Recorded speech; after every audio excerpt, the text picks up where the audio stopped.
Hey guys, welcome back to my discussion on visual analytics using Tableau. So last class I discussed a lot of topics related to Tableau. I will continue my discussion on that, on the discussing some more new topics that is related to the data management and visuals. So let's before I start my session, so let me just show you where the data files are uploaded in the dashboard. So just let me share my screen for that.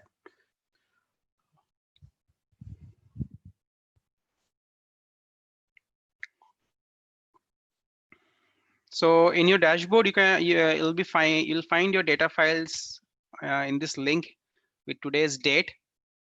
So you can just download the required PPT for that for today's discussion. Just a minute, guys.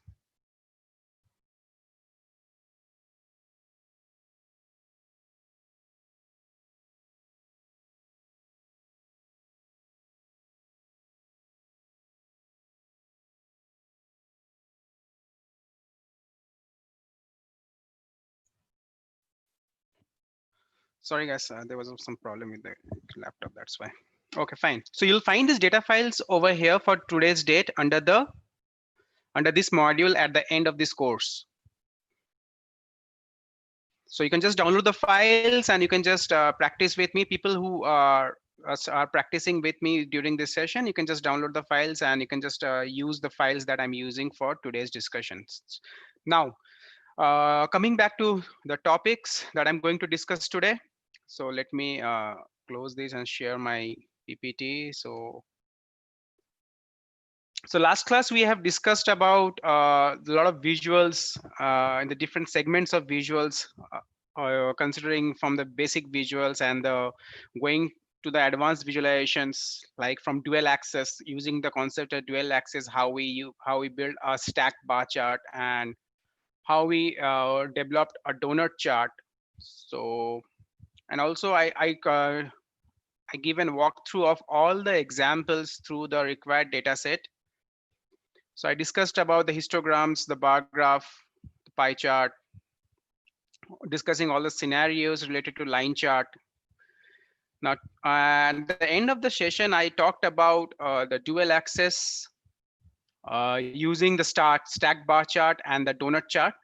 So taking back forward to these discussions, so the next set of visuals that I'm going to discuss is I'll discuss about side-by-side chart, tree maps, how we create a tree map, a side-by-side chart, a word cloud. This is a very interesting visual that is not available in the default visualization pane. So I will show you how we can just develop a word cloud in Tableau and what is a word cloud, why we use the concept of word cloud in Tableau, and what is the use of a word cloud in the real world. And after that, keeping behind all the visualization discussions, completing all the visualization part, I'll be moving to the next important level that I'll be discussing about the data management. So I will talking about some basic data management options that are available in the Tableau tool about like alias, grouping, and custom hierarchies. How we can achieve this kind of options in Tableau. So these are very handy options. They're very small options, but they're very handy in terms of certain business scenarios where we need to understand where we have to use this concept of data management part. And after that, I'll be talking about continuing my data management part with filters. So I will discuss about quick filters, filter shelf visuals, and one of the most important filters of Tableau, that is date filters. So date filters is not mentioned over here, so I guess I missed it. But date filters, I'll talk about date filters, and after that, I will talk about sets, calculated formats. If the session gets accustomed to that, then I will talk about LODs. So LODs are the most important. It's not the most important, but it's a part of important part of Tableau. Fine. So these are the topics that I will try to cover today.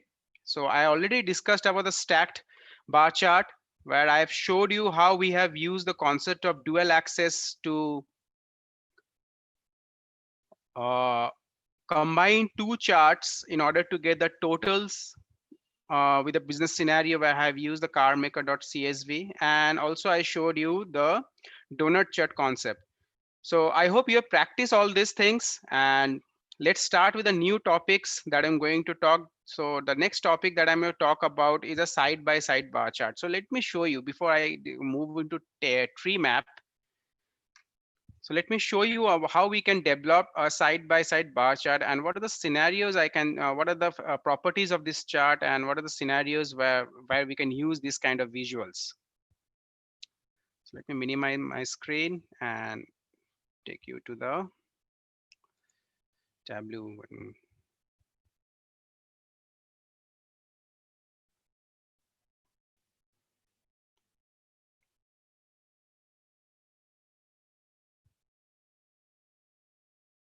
Guys, are you getting any problem in downloading the files?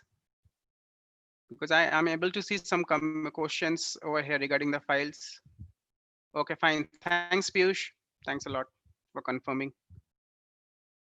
Fine. So let me open the Tableau desktop and let's start with today's agenda. So I'll be using this particular data set. I will continue to use this particular data set, this car maker, for a few examples, and then I will take a new data sets which I have been uploaded over here. So let me connect to this particular CSV file. So I'll click on text file.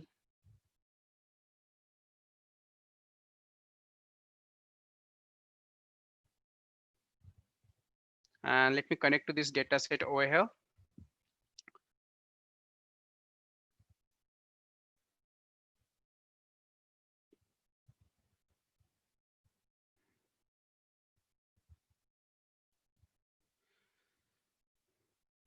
So we can see the car makers.csv has been updated to this particular Tableau desktop with the connection type of live, and we are using for this particular. Now, what is a side-by-side bar chart? So let me first show you this type of visual and what is the purpose. Now, side-by-side bar chart, as the name suggests, is a kind of a bar chart, but with a different property.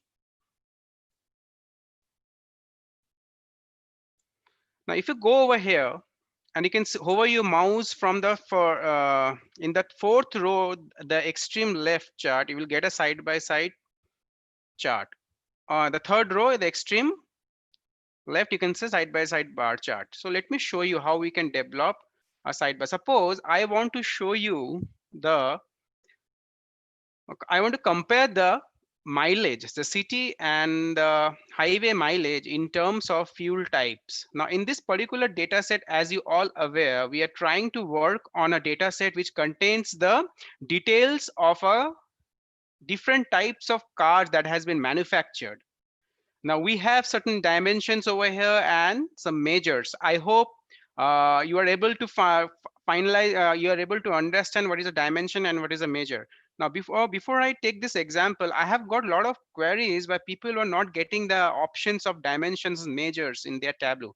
I'll just request you guys to download the Tableau 10.0 version and check whether you're getting that option or not, because it's very important to understand it's a version related issue or it's something else.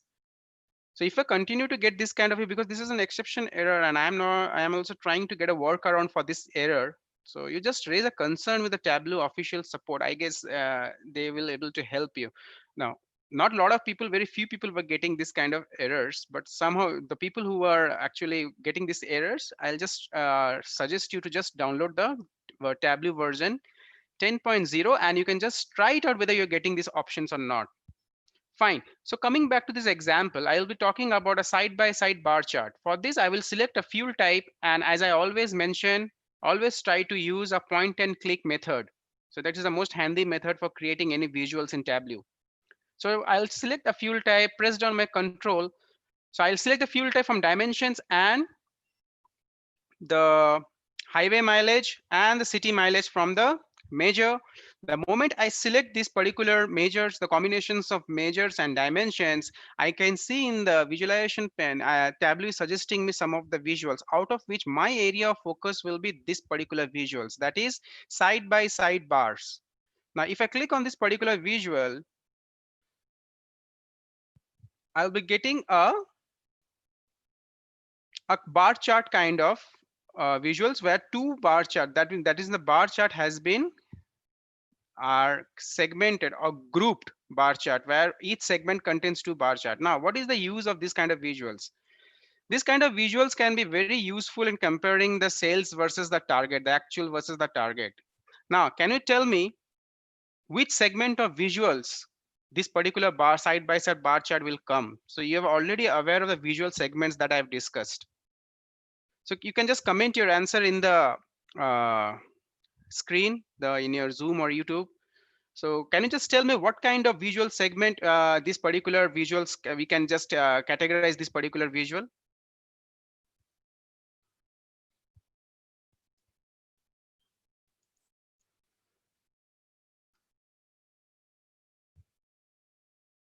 Correct. So yeah, Raghavendra, you're right. Aditya, yes, you're right. Aditya Shinde. This is a comparison. So this is a bar graph. So over here will be we use this particular visual for comparing. So this particular visual comes under visual segment of comparison. Now we can see for this particular example where that there are two types of fuel types, the diesel and the gas. Now for each of the visual, we have the city mileage and the highway mileage. So the best way to view this visual, what I prefer is to use this particular type of presentation. So instead of vertical, you can use a horizontal look, and you can just drag this particular visual. So there is you can just hold your mouse, hover your mouse in the edges, and you can just drag it as per your convenience. So it get dragged a bit little fine.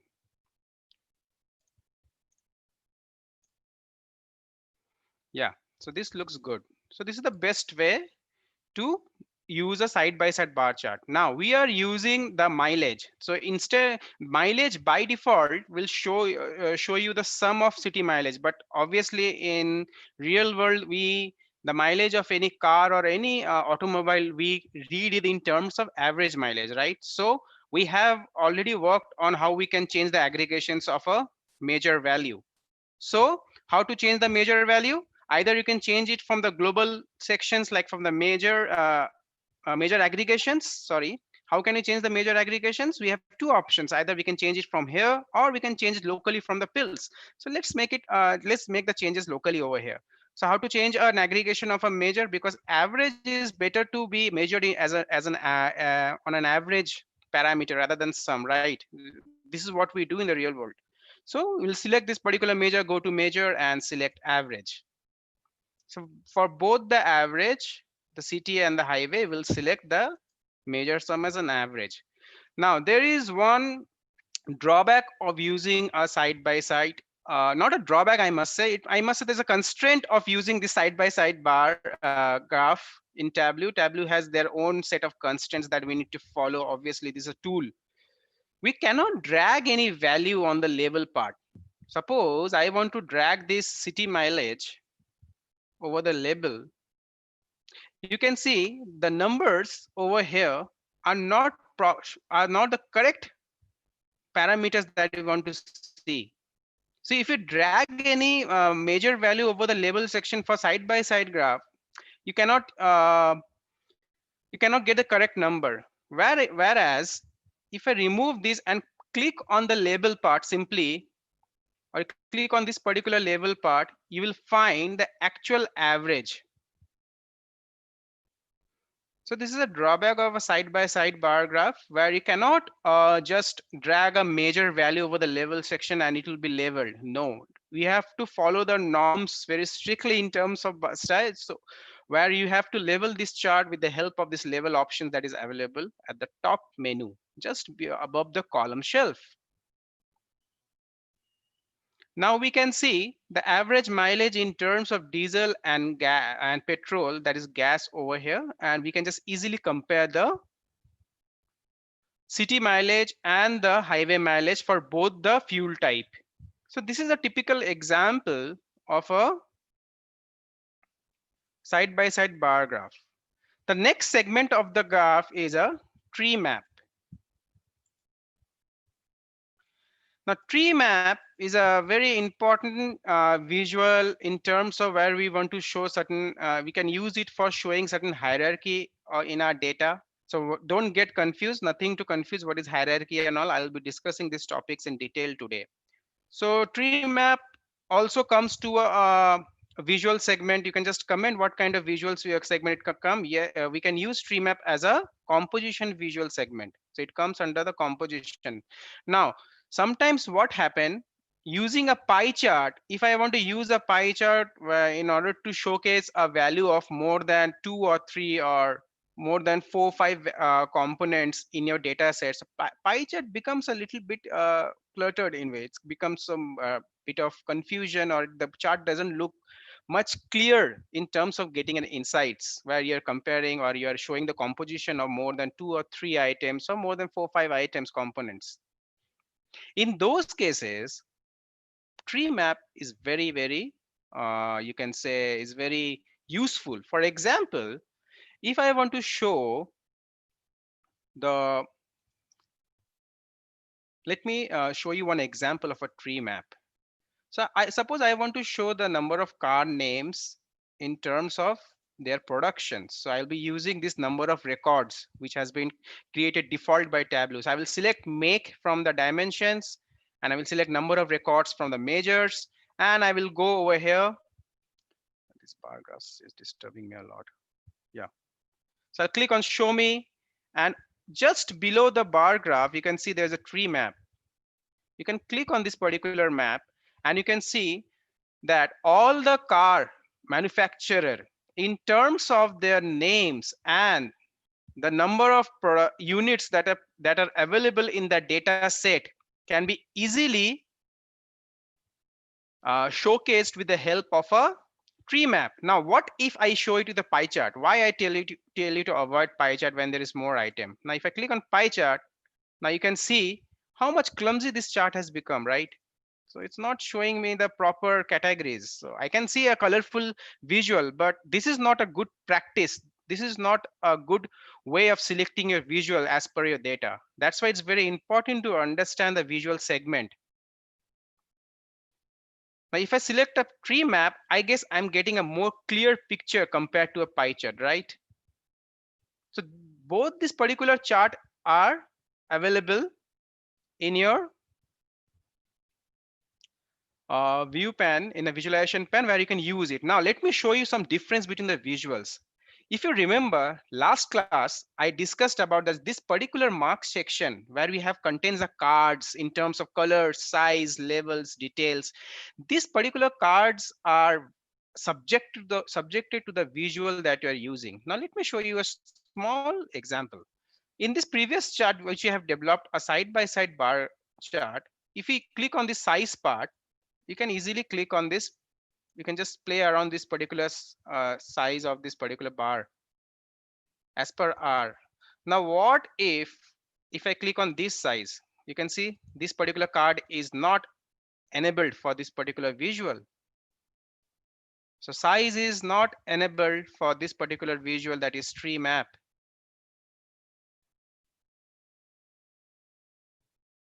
Now it's very important that you should know that, okay, fine, this particular mark section is subjected to the visuals that you're using. One more important use of tree map is you can use a tree map to show groups in your data. How? Let me show you that. Now let me clear my screen, or let me take a new sheet for you. And this time, last time what I showed you the make and the number of cards for each. Now what if I want to use this tree map for showing groups in my data? I want to show you how many cars belongs to the diesel and how many cars belongs to a petrol category by using a tree map. So you select fuel type, make, number of records, show me, click select tree map. And if I bring the fuel type over the color section, you can see there are two groups created in this tree map. Let me change this color because I hate this color combination. Sorry to say that. I'm very particular about some colors in visuals. So that is, this grows actually over the period of practice. So let me select some different color. Fine. So this looks good as of now because those colors are very bright and they distract me a lot. So this is a typical group you can create. So you can see there are two groups created over here. The first is a group of gas, that is petrol, and the second there's a group created over here that is in terms of diesel.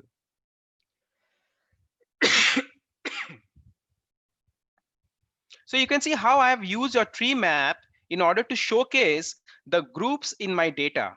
It's a very useful visual way where you have to show, where you have to show the composition of where more than two components or more than 10 components of a data, you have to show the composition of the data in your data. So instead of using a pie chart, you can use a tree map.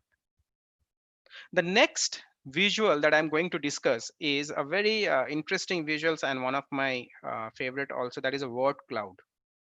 Now let me show you what is a word cloud first.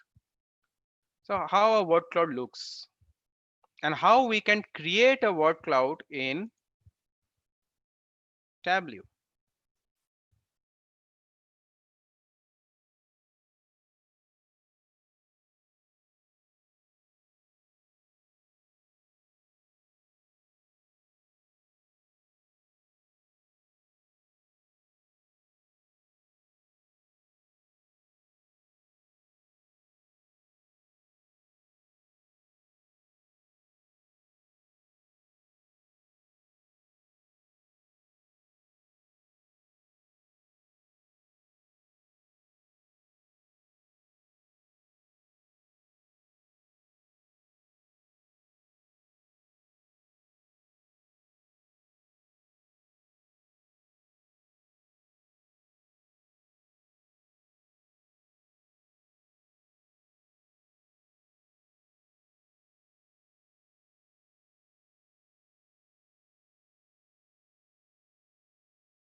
Hello everyone. Actually, Amit is having a power cut issue, so I'm not sure if he will be able to log in again or not. So 5 minutes, I'll keep you posted.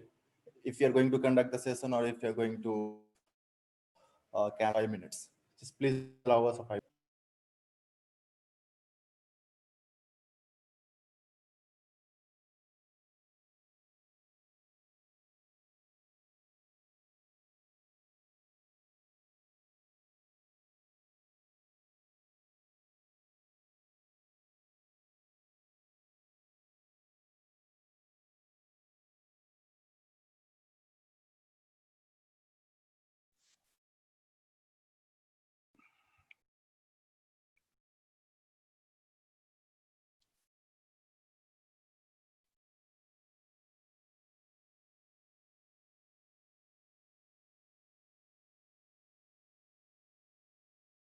Yeah, hello Amit, are we good?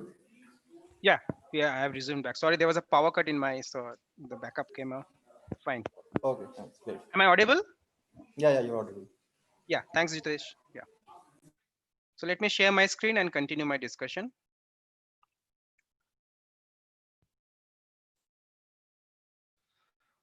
Okay, so I was discussing about word cloud. It's a very interesting visual. So let me show you what is a word cloud. So this is a typical word cloud. So word cloud is a very useful visual in terms of text analytics. So this is a typical word cloud. So for example, if there is a, let's take an example of a Facebook comments. Now suppose Samsung has launched a new mobile and there's a lot of comment coming up on this particular product. For each of the comments, we can have a very good word cloud where each of the comments, like for camera, suppose this word, the more bigger the word, the more the word is getting discussed, more the topic is getting discussed. For example, take this image. Now for Samsung, if the camera word is showing big over here, that means more people are talking about camera. Or if there is small a word which is showing Wi-Fi, that means less people are talking about Wi-Fi. So word cloud is a very interesting in terms of text analytics. There are the word cloud is a very widely used visuals in terms of where people work with Python and R. They use word cloud a lot for text analytics or sentimental analytics. For example, if there is a text analytics, sentimental analysis going in terms of certain words where negative and positive words are taking into consideration. So in the word cloud, for each negative word, it is donated with a red color, and for each positive words, it can be donated with a blue color. So word cloud has a lot of significance in terms of sentimental and text analytics. Now, how we can develop a word cloud in Tableau? So let me show you this particular example.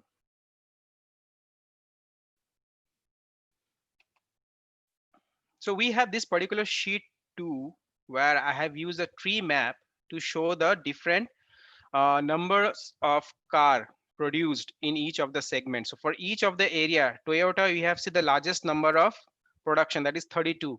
And there's a one car called Mercury where there is only one car is there in this particular tree map. Tree map in Power BI and in Tableau both have the same significance. So nothing there is different, but yes, in Tableau we have this particular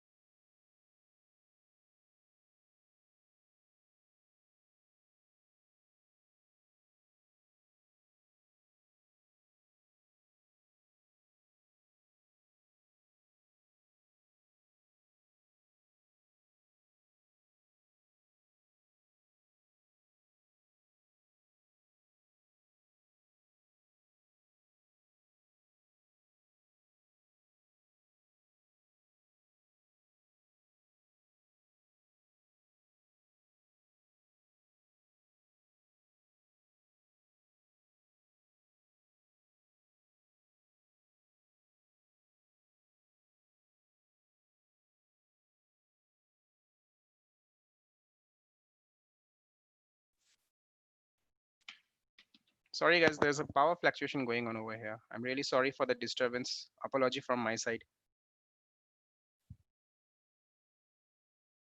Jeevitas, am I audible? Yeah. Yeah, fine. Thank you. Okay, so I was talking about word cloud. So how we can create a word cloud in Tableau? Suppose we have you're using this tree map, and in this particular map, if you come to the marks section, you can see there's an area of automatic. You click on this particular drop down, and out of this drop down option, there is an option called text. The moment I select this text, this particular tree map will be converted to a word cloud. You can see that how this particular tree map has been converted to a word cloud where each of the size of each of the text denotes the production quantity. Now, as I mentioned in the tree map, let me go back. In the tree map, Toyota was having the highest production. So it was having the highest area to show as. Now, if I convert it is in the word cloud, you can see Toyota is having the largest text size. This means this particular category of the card is produced, the production amount is more compared to the other. And if you can go to the Mercury part, you can see it's so small. It is smallest among comparing or among all the other text that is available over here. So you can convert a tree map into a word cloud from this particular option over here. So you can just go over here and select a text option, and you'll get the word cloud from where you can just analyze the particular manufacturing of the car in terms of their size of the text. Now, this was all about word cloud. The next segment that I'm going to show you is how to create a side-by-side circle chart. So we have already developed a bar chart over here. We have already developed a tree map and a word cloud, and also we have seen how we have used the tree map for the group for showing categories and data. The next segment of visual that I'm going to show you is a side-by-side circle chart. Now this is also a type of a comparison chart only that comes in the visual segment. So what I will do, I will use the same fuel type and city and highway mileage option from the data set, and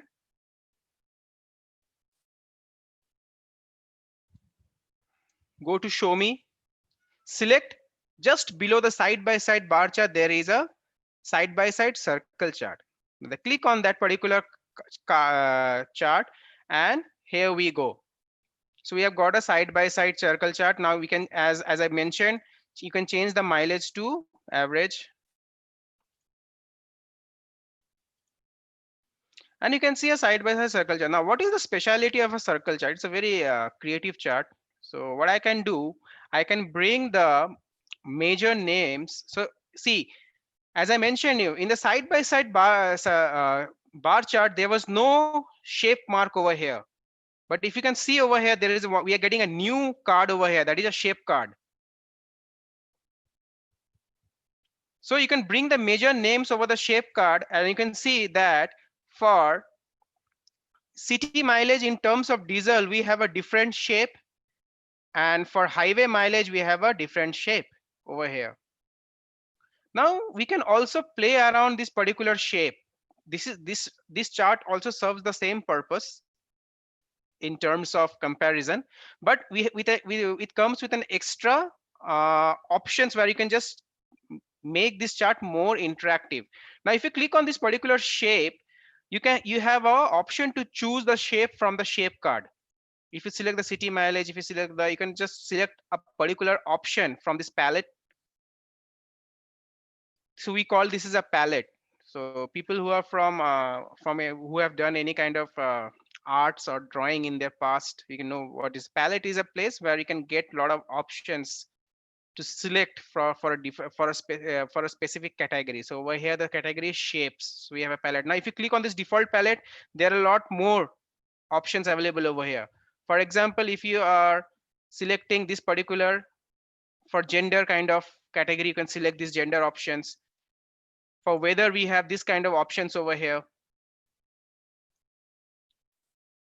So you can change this particular options. You can select the particular palette over here, and you can have a different set of options available. So you can see that I have changed the shape of the city and the highway mileage in this particular visual. So this particular side by side circle charts come with an option of where you can play around with the shapes, and you can make your charts more and more interactive to understand. Okay, fine.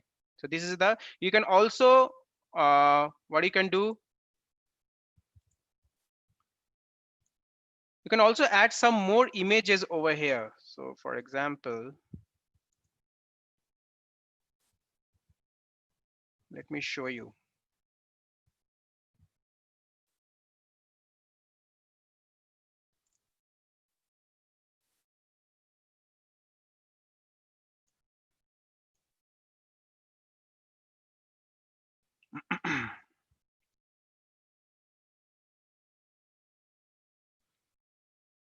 So you can also add some more images in terms of the category that you're using in this particular visual. So this was all about a side by side circle chart, which we can also use for comparing your data. This is a very creative chart. You can use it, and you can just play around this particular chart. This comes with a shape card where you can just use it for your convenience and can denote that data points in this particular visuals. Now with this, we can conclude our discussions on the various types of visuals, the maximum that you can use. However, I'll be discussing the map. You can see two types of maps over here. I will discussing about the maps in details in one of my future sections. So let's keep our, I hope you have got a fair bit idea how to work with Tableau visuals and how we can work with the different options available for each of the visuals for making our reports more and more interactive. Going to the next level of discussions, we'll be working in this particular sections, we'll be working with some data management parts. So no more colorful visuals or no more colorful shapes or options will be coming your way now for for a few sections, a few hours. So let's start with a new discussions. The next topic that I'm going to discuss is alias. It's one of the part of data management.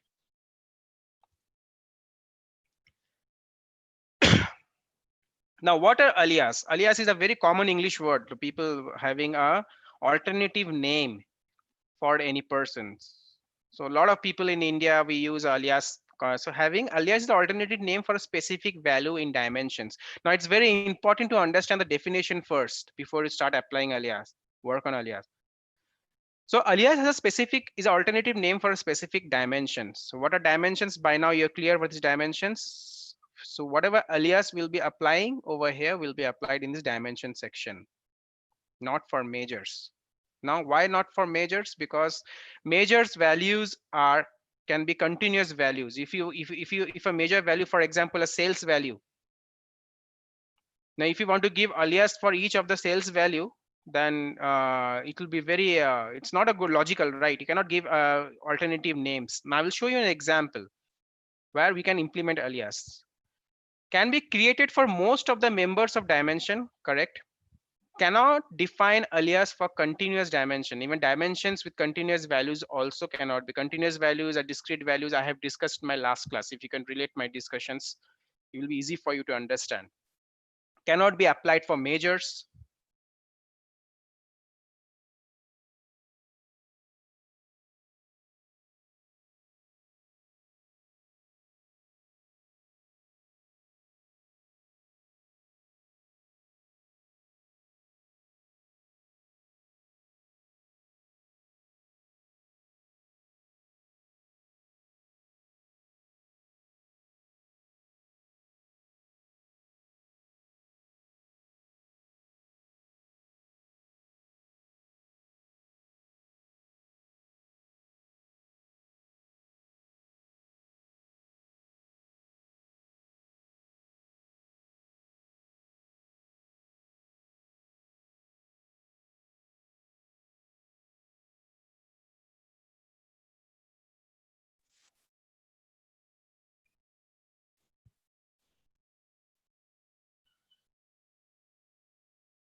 So alias cannot be created on majors.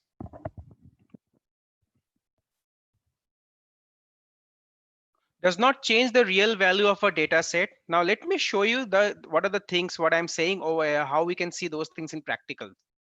Suppose for this particular example, I'll be using a different data set. So let me first select that data set. So the data set I'm going to use for this particular is MotoCAD. So this is also data related to automobile sector. So very handy data. So I'll be using a CSV file for this. Let me show you this data. Let me open this data in Excel first.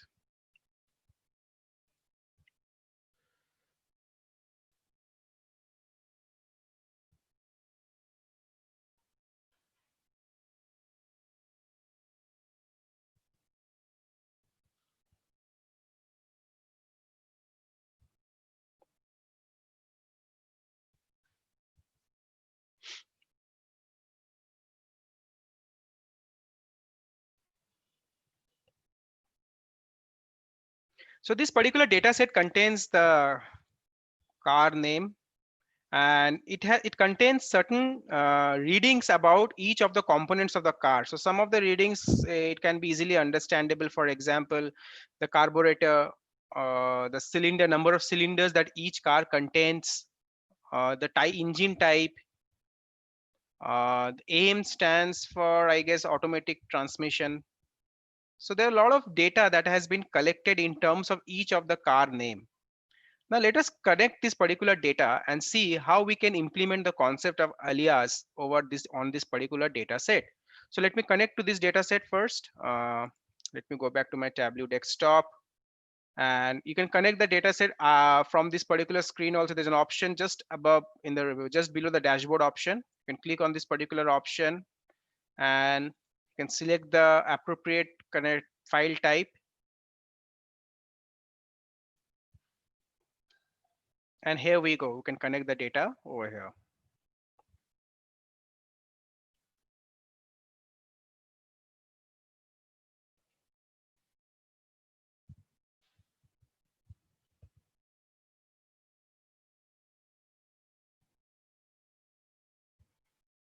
Now we can see this particular motocad.csv has been uploaded, and in this particular data set we can see that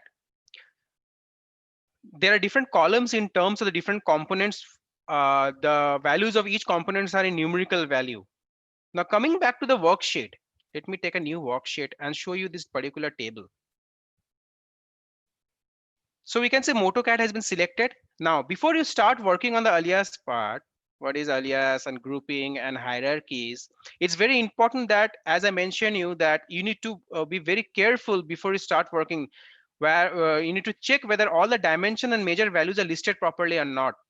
Now, if you can watch properly, there are certain values in measures which should not be over here. That should be under listed on the dimensions. For example, if I take about carburetor, so the number of carburetor for each of the car, we can easily bring it to dimension because we cannot perform any mathematical operation on number of carburetors, right? The same, we can bring the number of cylinders over here. So if we go to this particular data source, you can see there are certain data source on which you cannot perform any mathematical operation like VS. VS is a type of engine. AM, carburetor, the number of carburetor for each of the cars, the number of cylinders for each of the car. These are the certain major values which contain pseudonumeric numbers on which we cannot perform any mathematical operations. So in that case, we need to move these values from measures to dimensions. So you can just select this particular major value and you can just drag it and release your mouse in the dimension part, and you can just create your own dimensions and measure. You can just fix this particular dimensions and measure before you start working in the alias parts. Now coming to the example, so I have arranged my data, I have checked my data properly, whether all the other values we can keep it over here as a major values. So these are the certain values which I think, okay, fine, we can use it in dimension. So I have used it. So for doing all these operations, you have to follow the BI project process, which I have told you. Like, you need to understand the business first. Without understanding the business, you cannot do all these things. So I understand this particular data set. I know when I started interacting with this data,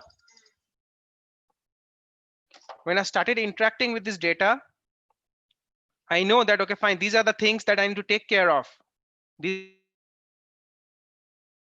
are the things we cannot be used as a major values. So you need to follow the BI project process that I've discussed, like understanding the business, then the data, and then you start working on the reporting part. So these are all things are very, so don't get scared that, okay, how can I understand that which major value I have to take to the dimensions, and or which dimension I need to remove. You need to have a good business understanding for that. So I know this particular business, I try to understand this business, that's why I'm able to tell you, okay, fine, okay, these are the values that we should move from major to dimensions. Okay, now in this particular data source, we can see some columns having values like 0 and 1. Like for the column AM, we have 0 and 1. For VS is a type of engine. So these are the types of engine we are mostly used in helicopters also, but in a modern day technology, VS engines are also used in cars. So Rolls-Royce and like Daston, these are all the companies which use a VS engine. Now this particular VS engine has two values, 0 and 1. Now suppose I build a report. Now I suppose I select a VS from here and I select the number of records. Over here I go to show me and I select the text table. Now I can see that as I select VS, the 0 and 1 having the number of records listed under 0 and number of record listed under 1. Now suppose I know that 0 stands for VS type engine and 1 stands for a standard engine. Now what happened, this particular data set has captured this data in the form of 0 and 1. But as I know the business, I know 0 stands for a VS type of engine and 1 stands for a standard engine. But how should I tell my end user? He doesn't know that. He doesn't know about what is VS for. He knows that VS is the engine type. But I need to tell him that, okay, fine. So what we can do, we can give a alias name for that. How?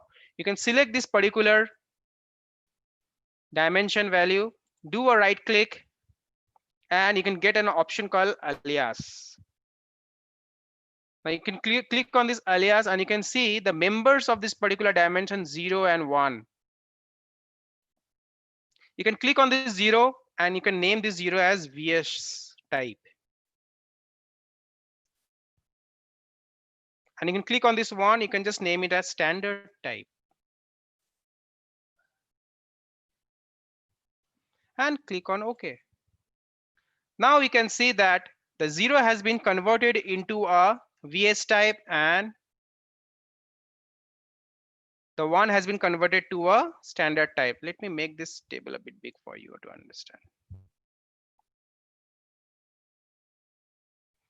So what we have given? We have given alias an alternative name for both the values in this column. We have tried to rename this. Now if I go to the data source, you can see the VS column has been changed. So 0 has been replaced by all the VS type and the 1 has been replaced with the standard type. Now this doesn't mean that it has changed the original value. Alias doesn't change the original value.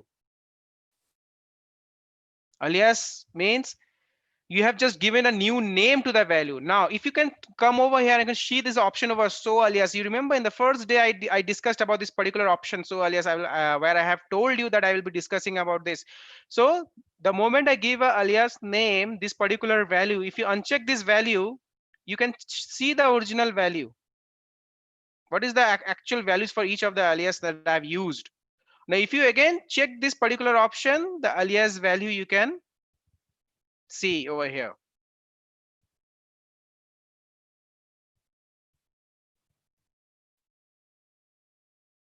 Now this is one of the important thing that I want to mention over here. When you are working with this kind of data where we need to work on aliases kind of thing, or sometimes what happen, you get predefined alias data. In that case, you always come over here and you can check this and uncheck this. You can check by doing a check and uncheck on this particular option, and you can see what are the columns which have alias value.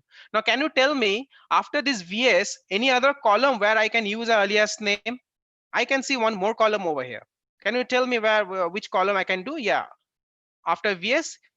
So if you can watch properly in this data, you can see that there's one more column called AM which contains 0 and 1 value.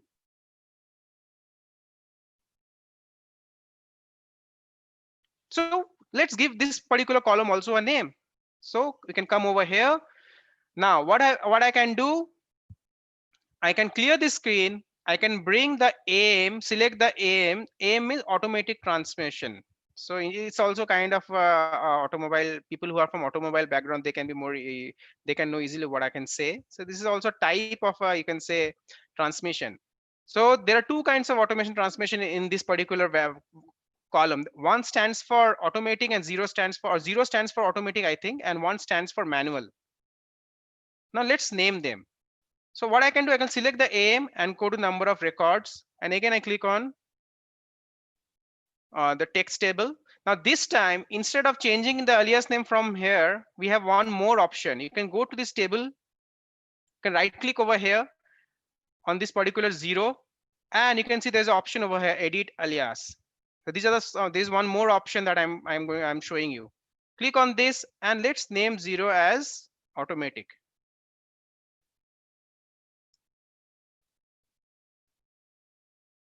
And do the right click for one, go to edit alias and name it as manual.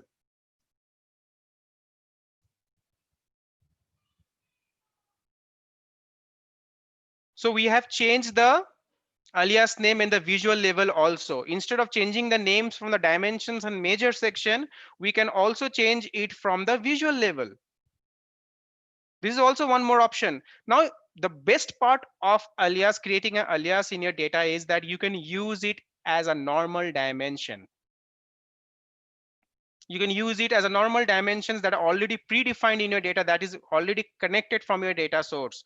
Now what happens if I use this particular, so I have given created two alias in this data set. So I can select AM, VS and number of records, and you can just use it as a normal visual in our data. So I can just bring the AM into the row shelf and VS into the column shelf, and we can just create a table out of this.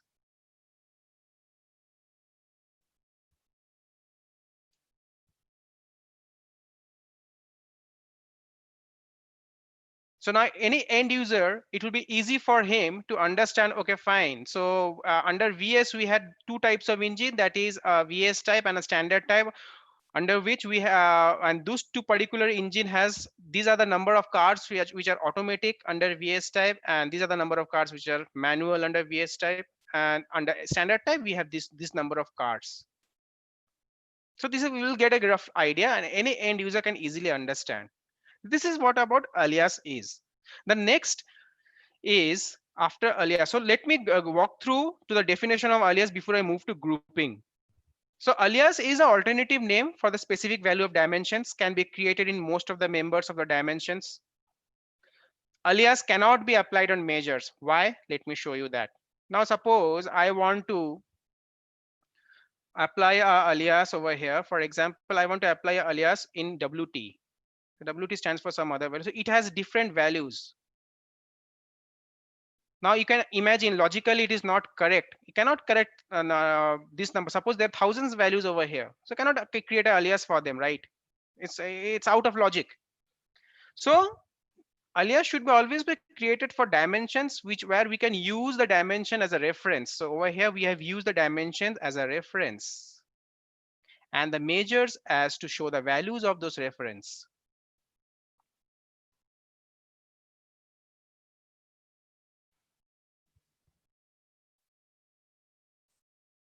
So alias cannot be created on measures, does not change the real values. Yes, it does not change the real values. And alias can be defined on a calculated field also. I will show you how we can use this alias as a calculated field. We can refer this particular calculated fields. We can use those particular alias in our formula also. If you create a formula, people who have attended Power BI sessions, they know how to create a measure and use those measures while creating other measures, right?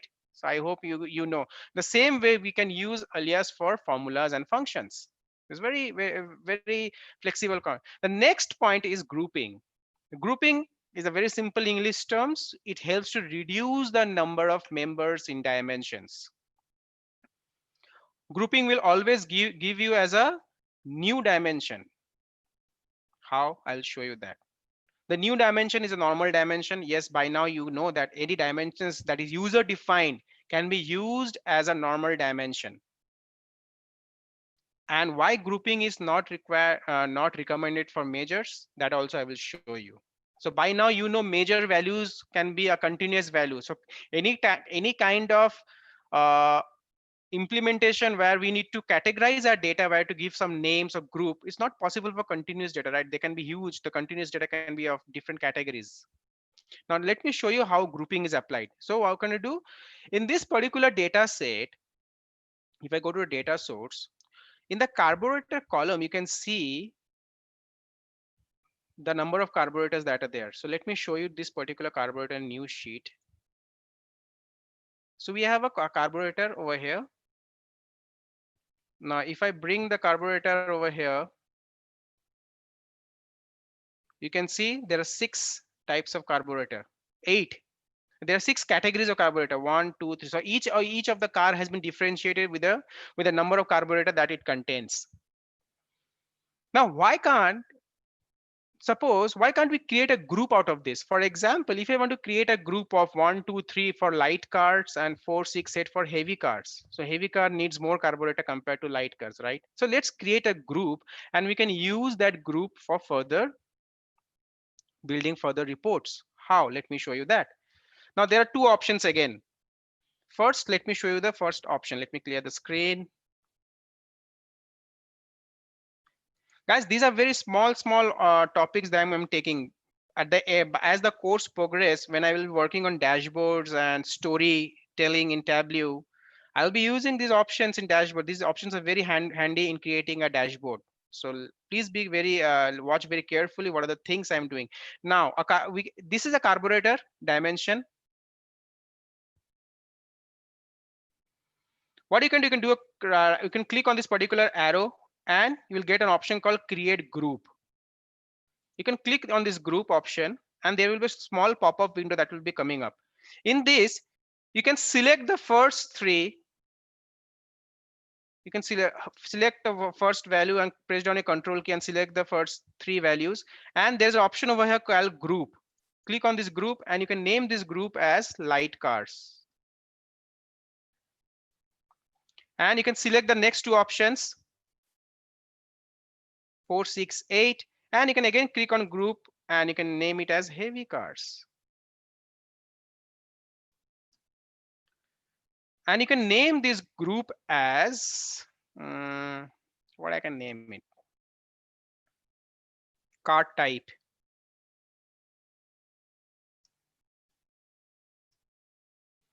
And you can click on apply. Okay. And you can see there's a new dimension that has been created with a different icon. So this is a typical icon of a group. So as mentioned in the definition, grouping will always give you a new dimension.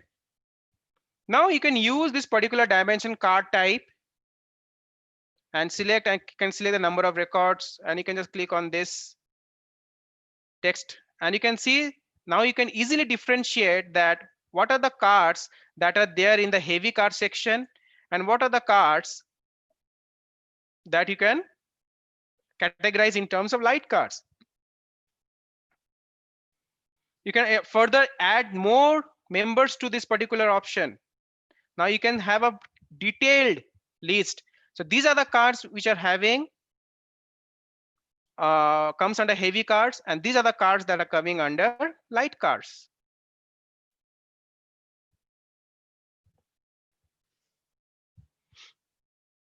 So this is a typical example of a grouping. So grouping of data is basically used for reducing the members of the dimensions, where this kind of members where 10 or 12 categories or dimensions are there, and you feel that okay fine, we need to group. For example, there can be certain reports where there will be a lot of countries, so you can just create a group out of those countries in terms of region or in terms of, you can say, continent.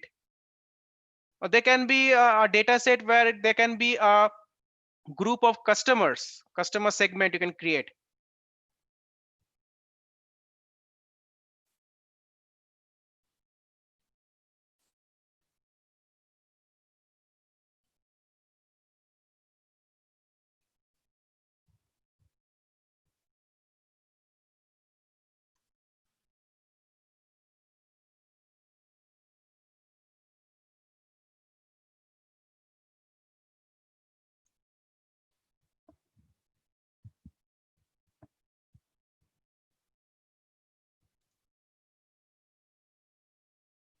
Jyotish, am I audible? Yes. Okay, fine, thanks.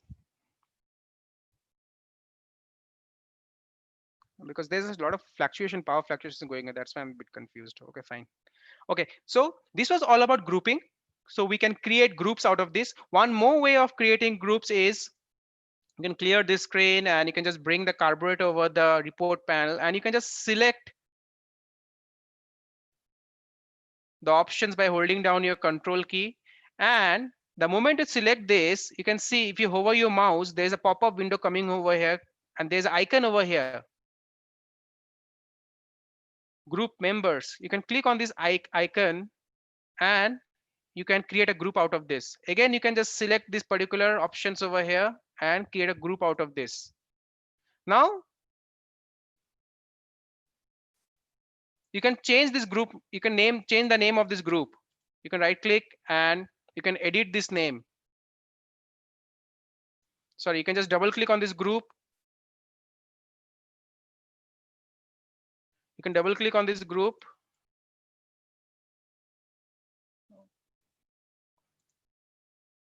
Why it is not coming?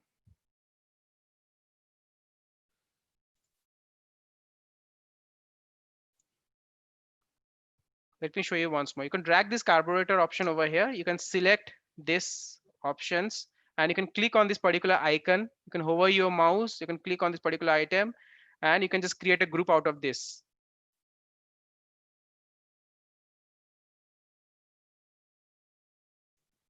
You can name this group as types.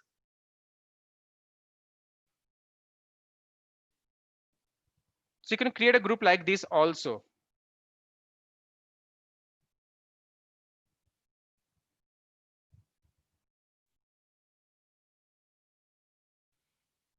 But this particular group, we have to, there will be a difficulty in renaming this particular group and all. So it's better that you can just do a right click and create a group out of that. So let me delete this particular group over here. So we have a group, created a group of card types, and we can easily check the cards under that particular group. The next topic is hierarchy.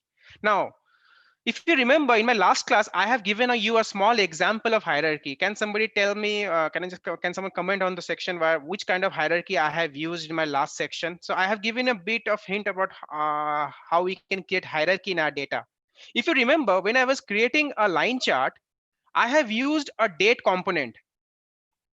If you guys can remember, in my last session, I have used a chart where I have used a date component where I was able to use a discrete chart using a date, and I have to click on this plus sign and I can just bifurcate the year into quarter, quarter into weeks, weeks into days, correct?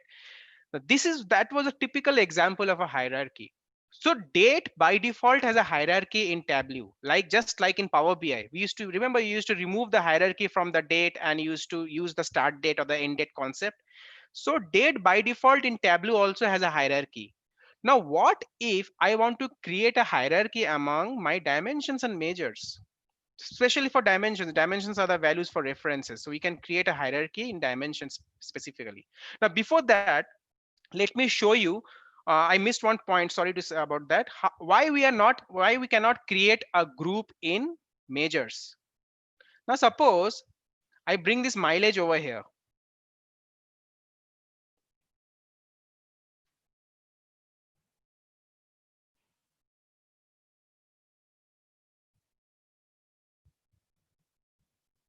Now I select this particular mileage measure and we go to create, and we click on group.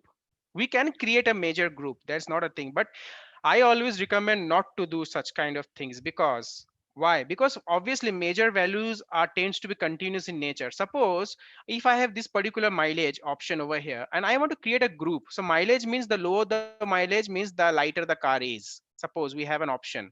What I can do, I can just select this particular value and let's create two groups for light mileage and high mileage and low mileage. Now I select this particular mileage value, I come down and let's make the light mileage, low mileage, or the high mileage, keep it as till 19. Click on group and name this particular group as high mileage.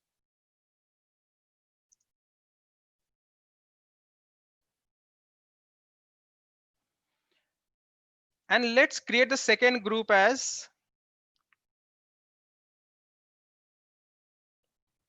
low mileage. Just for an example, I'm saying.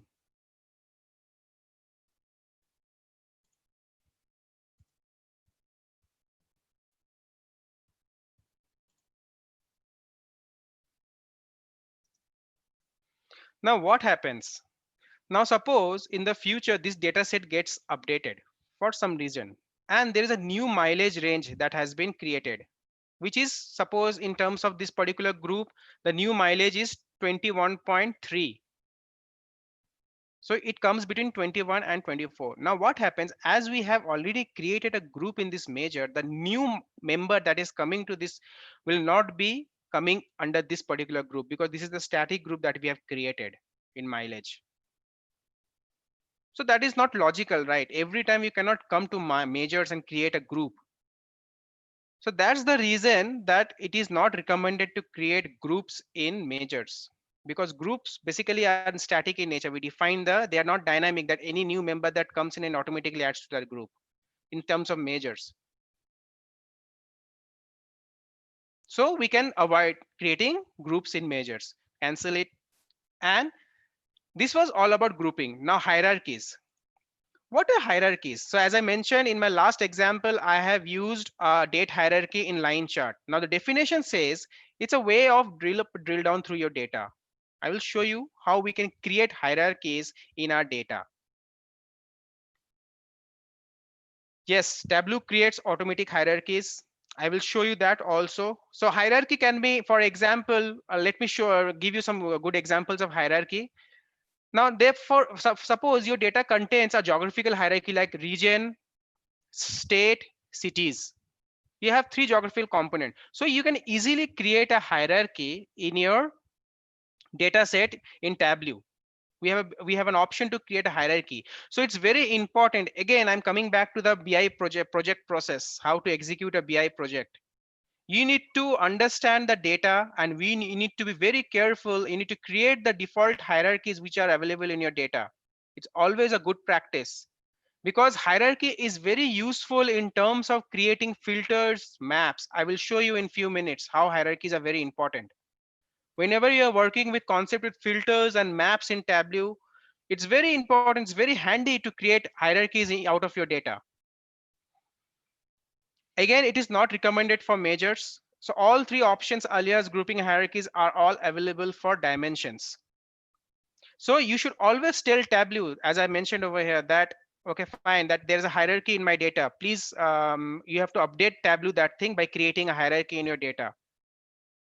It's handy when working with filters and maps, and there are multiple hierarchies can be created in your data. Now let me show you a small example of hierarchies. Now I have created a group over here, and I'm showing you I created a group, and I've selected this group and hold down my control key, and I've showed you the number of cards in this group. I've created a text table.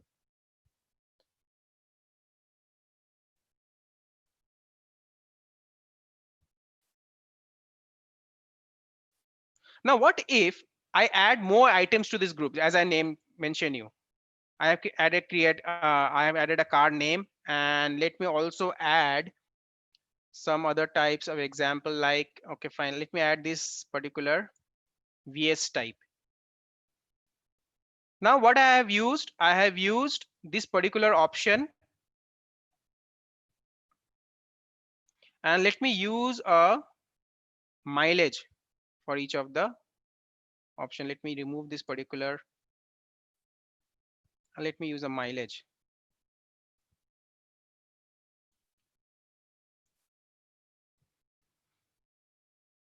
It is not working.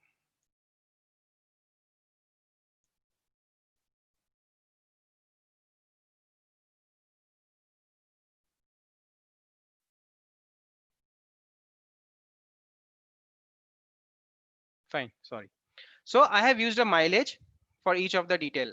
Now suppose I have published this report to the end user, and he doesn't want to see all these details. So I should make an option in my report that where he can just expand and collapse the report architecture for as per his own convenience. So what we can do, we can create a hierarchy among this. How?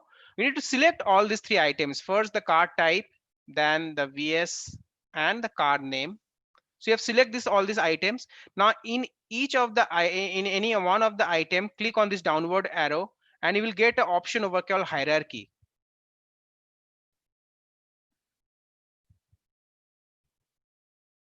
So you can click on this create hierarchy.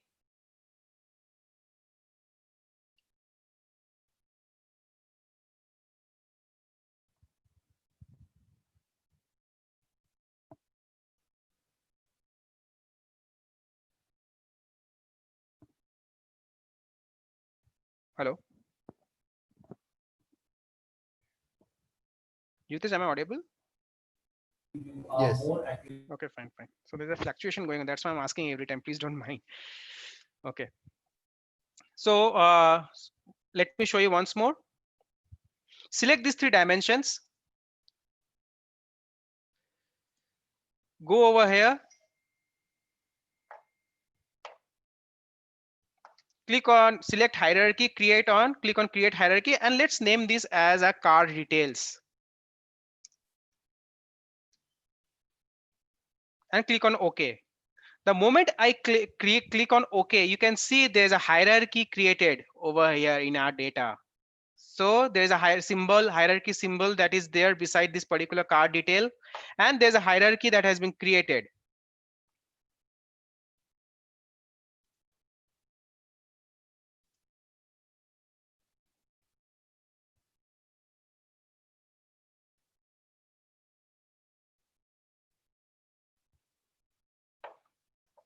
So now in this hierarchy, we have also an option of sorting the data in a hierarchy. For example, if I want the car type to be at the first and then the car name and then the VS, we have an option of that also. You can sort the data of this hierarchy. Now, what if I bring this car detail into the row shelf and I bring the mileage details into the text? Now you can see by default, the end user can have an option to check the direct heavy cars and all. Okay, fine. Let me change the mileage to an average. Now you can see that the heavy cars are giving less mileage and the light cars are giving more mileage compared to the heavy cars. Now the end user can also check further. You can click on this plus sign. I can see, okay, these are the cars which are under heavy and light cars. He can further want to check the engine type. He can do that. So you can see the standard engine and the VS type engine, they are different mileage for two different types of engine depending on the car model.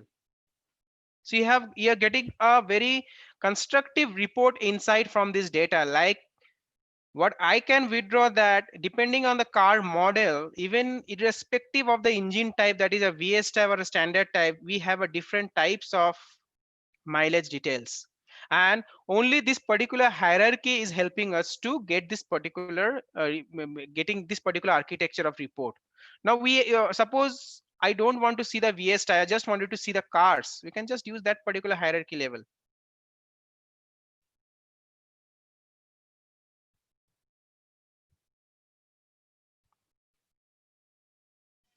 Now what is the importance of using hierarchy in your data? First, it optimizes your report level. Now, in this case, this might be, I'm using a small data, but suppose I'm using a millions of data. And what happened in some segment of your report, for example, in this, we cannot, the report remains, architecture remains the small, but what, the moment I increase it, the report architecture changes. There's more data loading into this report. Now suppose there is a scroll bar coming over here. So if the report is big, we will get a scroll bar over here so that you can scroll down and up in the report. So what happened, hierarchy actually is very important in terms of optimizing your dashboard performance. If you use hierarchies in your data, you can easily control the amount of data that is uploading into your report. It's very handy what you can say option that is available in Tableau. So hierarchy plays a very important role in terms of report optimization and in terms of creating filters and maps. So I will show you how hierarchy helps in creating filters in our data. So these were all about alias and grouping and hierarchy. These are very small options that I wanted to discuss with you. The next topic I'm going to talk about is filters. It's a very important topic in terms of Tableau. So filters is obviously not in Tableau, in any BI tool or whether in Excel and all. Filters is a very important. So what is the definition of filter? As the definition states,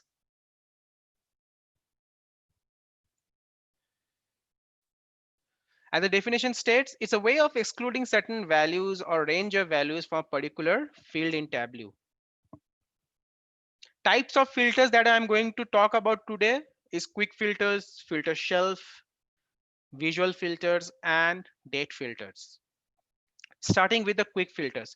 For this particular example, I'll be using a different data set, that is Superstore Canada. It's already uploaded in your data in your dashboard. Please download that data if you want to work along with me.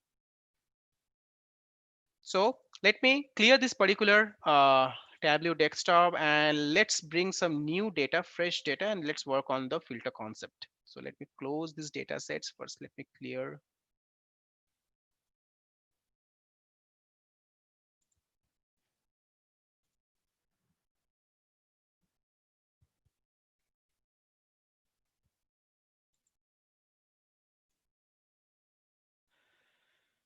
So I prefer to take a fresh data for this. Okay, so let's connect to the data. Either you can connect from this particular option, click on this Tableau option, or you can just uh, connect, click on this connect to data, or you can click on this particular plus sign. So let me connect to this data and click on Microsoft Excel for this particular example. And this time I'll be selecting Superstore Canada.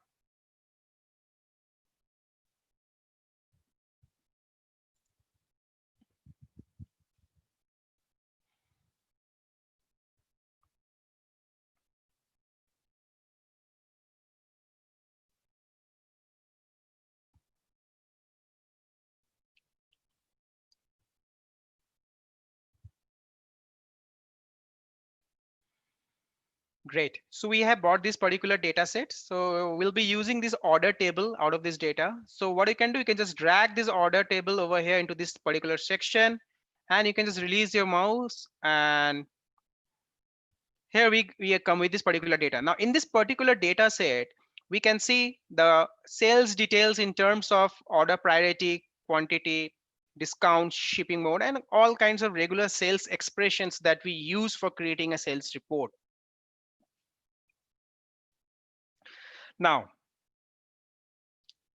let's create some uh, reports out of this, and let's see how we can apply the filter options from here, and what are the ways how we can play with the filter options in Tableau. So let me come to this sheet and let me name this sheet as a filter.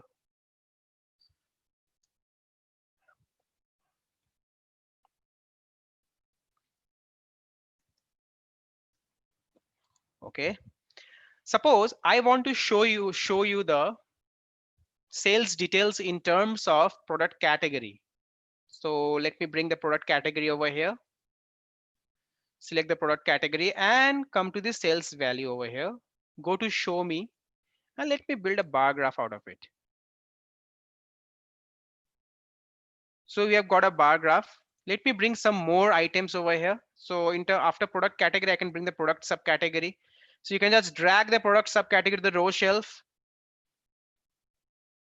And similarly, you can also bring the product name. So we can see there are 1,263 rows of data we are handling as of now. If you can come down to the left hand side below corner of your screen, you can see that we are handling a data size of 1,263 rows of data. Now the first thing that we can do, as you're working with sales value, let's sort this data. So let's sort this data to a descending order. So we can just click on this particular icon, and here we go with the data, the descending order. Let's arrange it. Or let me remove this particular product subcategory and name this product name, keep it as product name. So we have arranged this product category and product name in the terms of their highest sales value. So we use this particular options over here. Now the most important thing, let me label this particular. So you can label this particular visual, click on this T option, and here we go. Now suppose you are sending this particular, you want to check the data in terms of product category. So let's create a first filter. So how can you create a filter? Suppose I want to see the product category in terms of furniture or any other product category that we have. So we can select this particular product category, do a right click over here, and we have an option over here called show filter. The moment I click on the show filter, I can see there is a card created over here, product category. Now if you can watch properly, if you can mark some important things over here, I have clicked on show filter, but automatically this filter shelf has got updated with the product category. I have not dragged this product category to this area. I just clicked on show filter, and this is updated in the product filter shelf. Now this is what I want you guys to focus on. This is the filter shelf which handles all the filter items in Tableau. Now if you remember, in Power BI we have a different filter section just beside the value fields. So in Tableau, we have this particular filter shelf which handles all the filter items. So all kinds of filter that I'm going to work on now onwards, you can view those filters over here.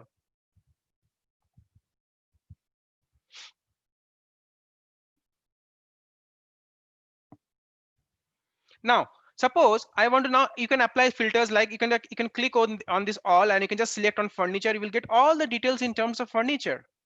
You can create you can just create multiple filter options from here, like office supplies, like technology, or only for technology. So this is a typical quick filter.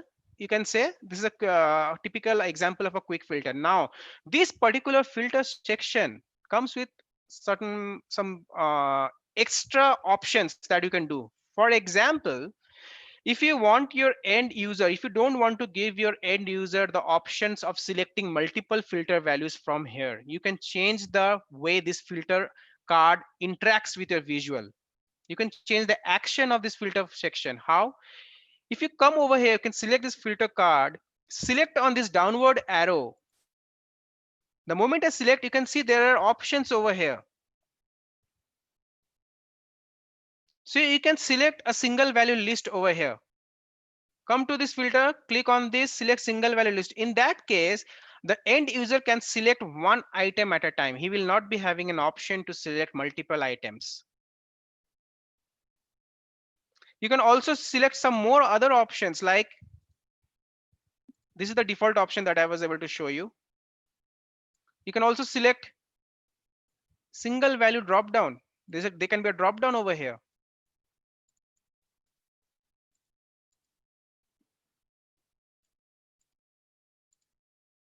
You can also, what you can do, suppose you don't want to show the all option to the user. You can just want to select a single value without an all option. You want to remove this all option. You can again click on this particular arrow, go to customize and uncheck this show all value.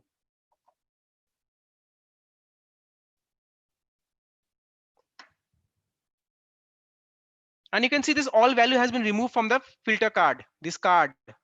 Now the end user will not get the all option. He can just play around with a single option. So these are the very useful options that you can create out of this filter.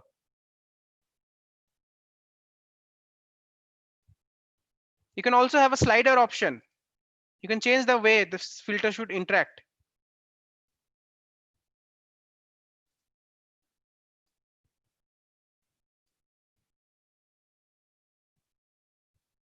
Again, you can bring the all value. You can click on customize and check the show all value.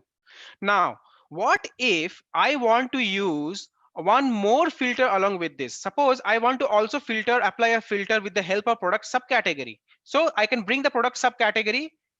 I can just right click on the product subcategory and click on show filter. And I can see that apart from the product category, I've also got the product subcategory option. So you can also arrange these particular options over here. You can bring the product category up above and the product subcategory below. You can arrange the cards over here. Now, if you can watch properly, if you can see, you can just click on this particular option of product subcategory and you can just play around with the filters. Suppose you don't want to see the bookcases or the office furniture or the papers. So you can just uncheck this value from product subcategory and you can apply filter on this. But if you excuse me, if you are seeing proper, if you can mark the things properly, this particular filter subcategory is not at synchronizing with the product category. For example, if I want to select a furniture value from here, we can see that only the furniture value is getting selected from product category. This product subcategory is not synchronized with the product category. So what I want if I select furniture, I want only the furniture product subcategory should be populated over here. For example, for furniture, I want only the office, office furnishing. These are the product subcategory that comes under furniture, like tables. But as I select furniture, I can see this product subcategory is not what you can say is not getting updated as per the product category. In that case, what you have to do, if you have to come to this product subcategory option, you can click on this downward arrow. You have to select one option over here that is only relevant values. The moment I select this only relevant value, I'm showing you again, come to this product subcategory, click on this downward arrow and select only relevant value. Now, If I select furniture from product category, you can see the items of the product subcategories are getting filtered as per the product category. Now, if I select office supply, you can see the product subcategory items are getting, and this also interacting with the visual also. If I select technology, only the product category, subcategory item which are related to technology are getting filtered over here.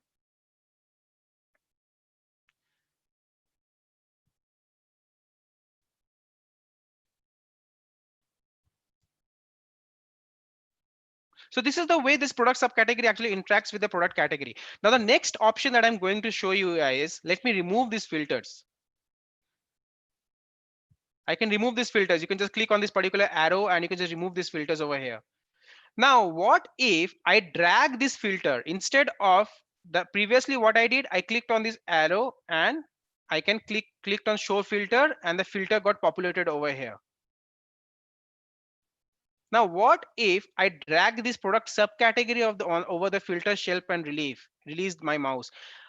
In that case, in this case, we can see that there's a new pop-up window coming up. Instead of updating the filter product category into the filter shelf, the new pop-up window is coming up. In this pop-up window, if you watch properly, we have getting a lot of options. Now, suppose you want to apply a admin filter.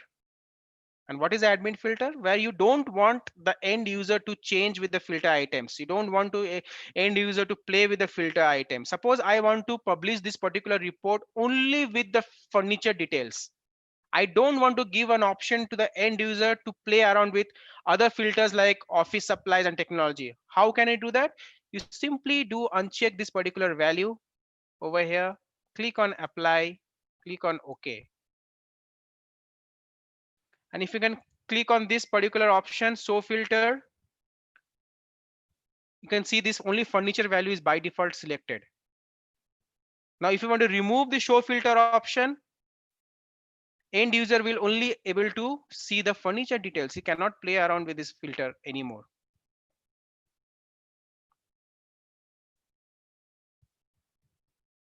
This is a kind of an admin filter that you can apply on your data set. The next filter that I'm going to show you is a exclude include filter. That's a very handy filter. So with this is also type of filter. So what I can do, I can just come over here and I can just click on this particular option. Now, what is an exclude and include filter?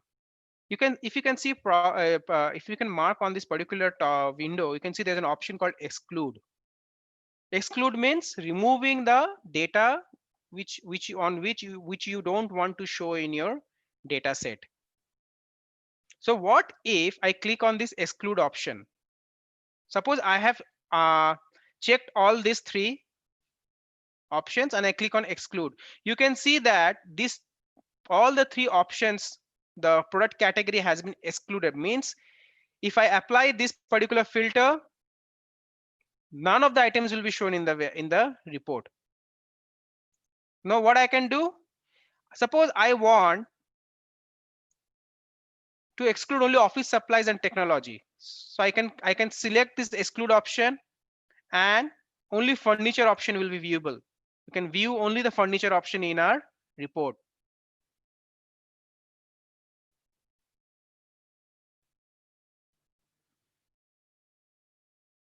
Filter is a very important thing. I'm going to talk about more filters, about how many. This is an exclude filter. What is an include filter? You can just click on this particular option, and if you can uncheck this, so you will by default get an include filter. Means in exclude, the items we checked got removed from our report, but in include, the items we have checked are getting included in our report. So apply, okay, and now furniture has been removed from our report, and office supplies and technology are by default updated in our report. Now the question is where we use this kind of exclude include filters. When you're working with large data set, this exclude and include filters are very handy.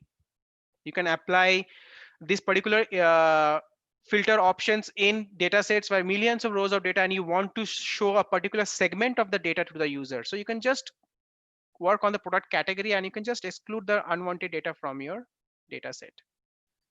That's it. Now the next topic of filter is what I'm going to talk is where I will show you. Remember a few minutes ago I told about hierarchies. Now if you remember, let me remove these filters. Filter from here. Now if you remember, when I drag this product category and product subcategory, so I have to actually, what I have to do, I have to select the relevant value option from the product subcategory so that it should react with the product category, correct? Now you will, if what if I create a hierarchy in my data and I will apply the same filters. Please watch carefully. See, let me remove this filter first. Now I have this particular report with me. Now let me create a hierarchy. Now by now you know how to create a hierarchy, right? So I want to create a hierarchy using product category, product subcategory, and product name. So let's select product category, product subcategory, and product name, create a hierarchy. Go to hierarchy, create a hierarchy, and let's name this product hierarchy as product details. Click on OK. So we can see there's a product hierarchy that has been created. So what you can do, you can just sort the data. You can just arrange the data of the products, not sorting, sorry, that's the wrong term I'm using. So you can just arrange the data items or the members of the hierarchy, and let me create the same filter that I created while explaining you the quick filters. So I will just click on this particular option, show filter, and I will click on this product subcategory, show filter. And what I can do, I can just arrange this filter, and this time, see, I don't have to select the relevant value from the product subcategory so that it should react or it should synchronize with the product category. It is automatically getting synchronized with product category. I don't have to go to this product subcategory and select the only relevant values. No, just because I have created a hierarchy in my data, I can easily apply multiple filters from that particular hierarchy, from that particular set of hierarchy that I have created. So this is the beauty of creating hierarchy in your data. Now, can you tell me what one more hierarchy that I can create in this data? So I can see there are options like province, region over here. So we can create a hierarchy out of that, right? A geographical detail hierarchy where I can use the dimensions like region, province, and yeah, we can create a hierarchy out of this province and region. If you can watch clearly. Now it's very important, that's what I'm saying you, it's very important that before you start. So I have showed you both the scenarios. First, when I am working without following the BI project rule, that is understanding, without understanding the business, without understanding the data, I have just started simply working on the filter option. Now that I understood the business and now I understood data, so what I have done, I have created a hierarchy and then I have applied a filter. So a layman approach and a professional approach of the best practices that you should follow while creating a report, these are the things you need to take into consideration. So I show you the drawbacks of where you have not understood the data, you have started working on the filters, and you have created a mess. You have to do a lot of hard work, like you have got to select the show filter option and you have to go to relevant values and you have to again check, okay, fine, it's synchronizing. But the moment I've created a hierarchy, we have applied a filter, and now we don't have to work on the creating a relevant value out of our data. The next filter. So I've discussed about the quick. This is a quick filter. I have discussed about admin filters. I have discussed about the exclude include filter. I also showed you the filter shelf, how the filter shelf plays an important role. What happens when you select do a right click on a filter, and what happens when you drag a filter? to a filter shelf. This is a very important concept you should know. These are all the best practices I'm talking about. The next filter that I'm going to talk about is visual filters. This is a very what you can say, it's a very important filter also in terms of visuals. Now let me take you what I can do. I can show you some more. Let me take one more new visual this time. So let me go to the new worksheet and let me select order ID, profit, sales. So I've selected order ID from the dimensions, profit sales from the measure, click on show me, and this time let me create a scatter plot.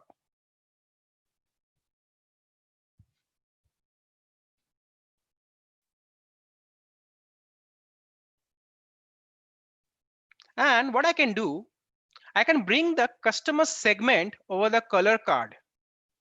So I can know that this particular sales and profit, what are the customer segments we have?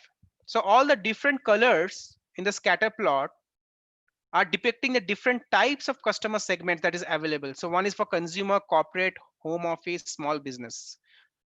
I again reminding you that I'm going to discuss about visual level filters, where I'll be talking about exclude and include options.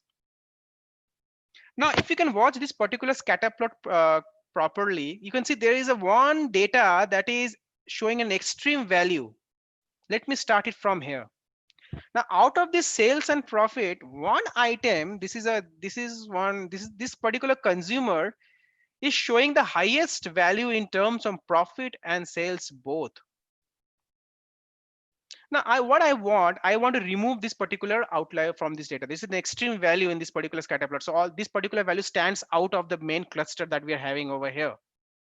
How can I remove this? For removing this, we'll be using the concept of visual level filter. So visual level filter, as the name is self-explanatory, that whatever filters we apply on the visual level, that is a visual, directly on the visual, means you click on this particular value, and you can see the moment I click, I'm getting an option called keep only and exclude.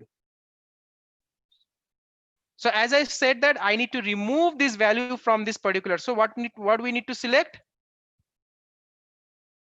We need to select exclude. The moment I select exclude, you can see that particular value has been removed from the visual.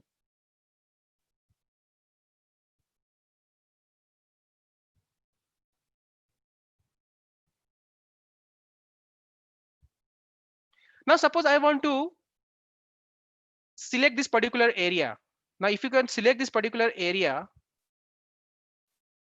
you can see this particular area has been highlighted. Now if you hover your mouse, you can see there's an option coming over, keep only and exclude again. So I want to keep this area, I am to remove less, right? So I can click on keep only, and you can see the other data that was there in this particular plot area has been removed. Only the data area that I have selected is over here.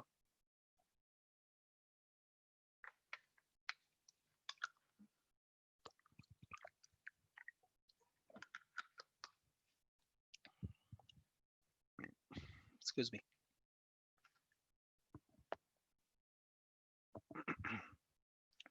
Now, if you want to get back to the default chart state, what you can do, you can just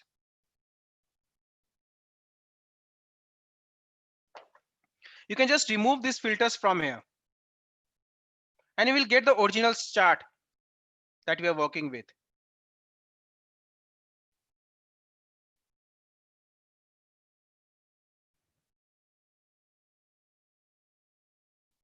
Now, suppose I want the end user to see certain customer segment. For example, I don't want the end user to see the home office. You can also apply a visual level filter over here. You can select this particular option from the customer segment, and you can exclude that particular option from here. And only your visuals will be showing the other customer segment. And you can just again click on this particular option. You can remove this filter shelf, and you can again bring back the home office option. So you just need to select the customer option, click on exclude, and this particular filter will be visual level filter will be applied on the customer segment.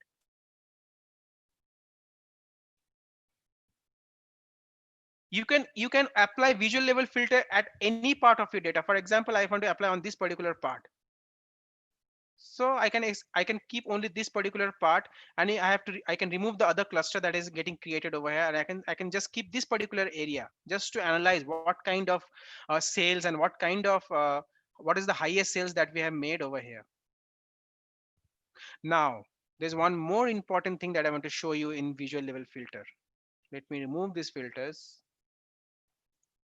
and bring back the originals. Now suppose coming over to this particular data, which is actually showing a high value in terms of sales and profit. Now if you click on this particular data, now let me short this particular chart. Yeah, now if you can click on this particular data, you can see apart from keep only and exclude, you want to see what kind of data this particular what you can say this particular component consists. You can view the data of this particular component in your scatter plot. How you can view the data? If you select this particular component, go to the extreme left, there is an option over here. If you hover your mouse, you can see view data. You can click on this particular option and you can see the data that contains this particular component. So it contains the customer segment as consumer, the order ID as this is order ID, and this particular section contains two sections. One is summary and one is full data. So if you click on full data, you can see the exact data. So how many customers this particular Emily has made two purchases in terms of product container, in terms of product subcategory. Emily has created done a purchase in terms of office machines and telephone communication. So this is a product subcategory. So the particular customer has made a choice in terms of technology. Like this, you can see any amount of data. For example, if I select this area, if I hover my mouse over here, and you can wanted to see the data which is actually available behind this particular selection, you can just hover your mouse over here, go to this view data, click, and you can see the data over here. So what are the data is available over here? You can click on this full data and you can see the actual data in terms of all the rows that is available in our reports.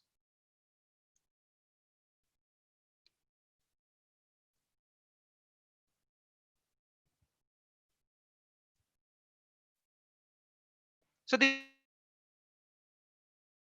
is a typical example of a what I can say a visual level filter. The next filter that I'm going to talk about, you have already a fair bit idea about that. That is a date filter. So we have used a date filter in a last example, where not a date filter, a date option in a last example of a line chart in my last session. Hello.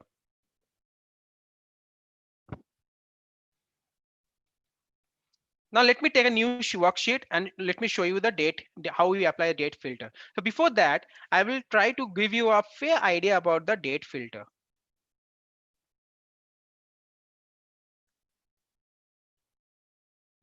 So date is always a special kind of filter in Tableau. Tableau handles a date filter in various ways. So I'll be discussing about some of the ways, some of the important approach with date filters. So there are three types of date filters that I will be working with: a relative date, a range date, and a general date filter. Now I will be showing you starting with a general date filters. So this hierarchy, the organization of this particular point was not good. So let me show you start with a general date filter. Now coming back to this Tableau desktop, and this time what I will do, I'll select the order date and the sales. And what I can do, I can click on show me, and let's create a bar graph out of it. And let me change this bar graph.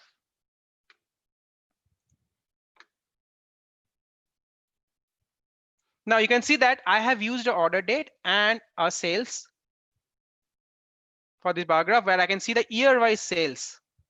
Now by default, there's a hierarchy created, as I mentioned you. You click on this particular chart and you can see the quarter-wise details for each of the year. For 2009, quarter 1 to quarter 4, 10, 11, 12.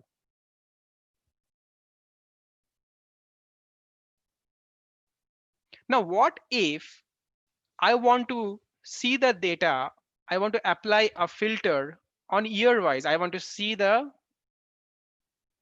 only the sales for certain particular year.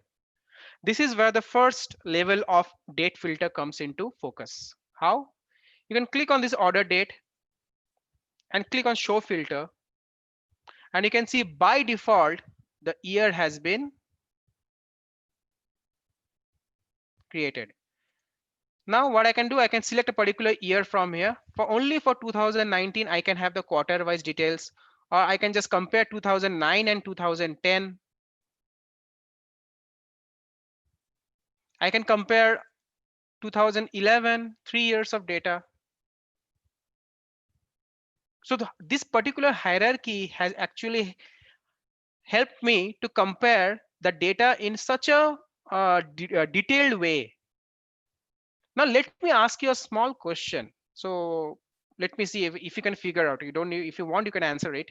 Now suppose I just explained about the visual filters, right? It's very easy where you can just select the options over here. Oh, okay. One more important filters. I'll discuss about that visual filter once more. Now suppose I want to compare the quarter one of all the 4 years from this particular data. Can you tell me what is the best way to approach? So I'm just giving a hint. I can use a visual filter, right, for that. And options of visual filter. How? Let me show you that. Suppose the question is, I want to compare the quarter one of each year. Only the quarter one. I want to exclude all the other quarters from this particular report. How we can do that? Just a very simple thing. Just now we have learned it, right? So we can just select this quarter one for each of the year, and you can exclude the others, right? We can keep only, use the keep only option. And here we go. We have got the quarter one sales. We can easily compare the quarter one sales for each of the year. Is that interesting, right?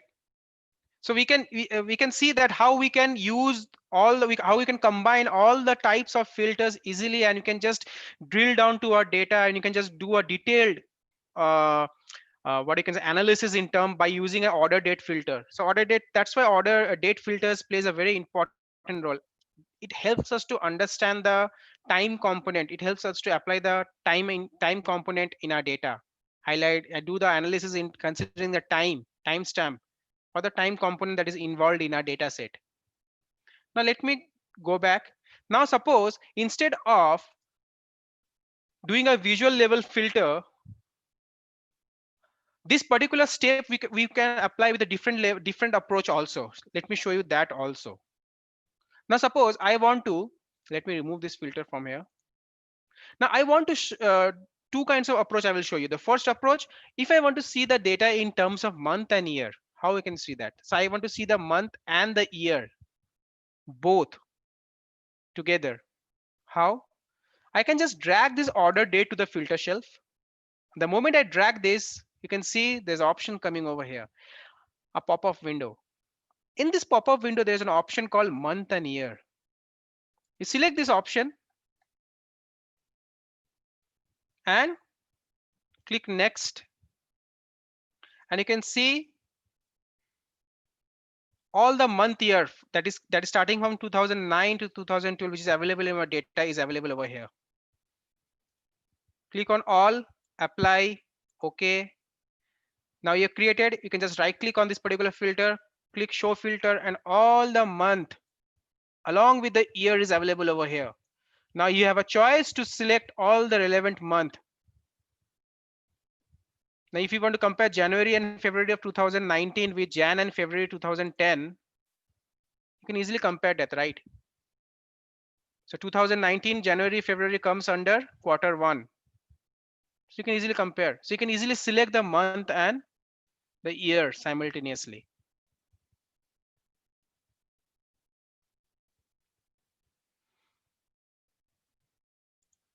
Now what if I want to achieve the same which I've showed you with the help of a visual filter? How can I achieve with this particular drag and drop?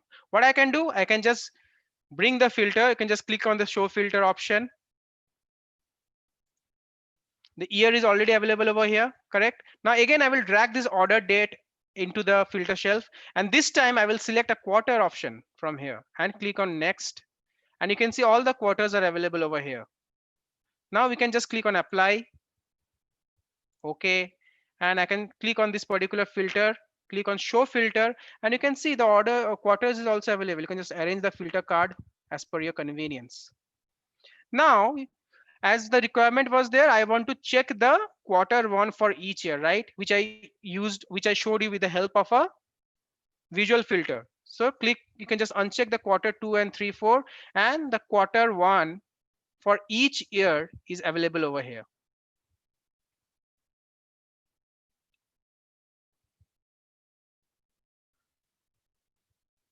So these are some types of date filters, general date filters, which we can apply in terms of month, quarter, year, and we can just play around these particular filters. So now it's clear for you what happens when I.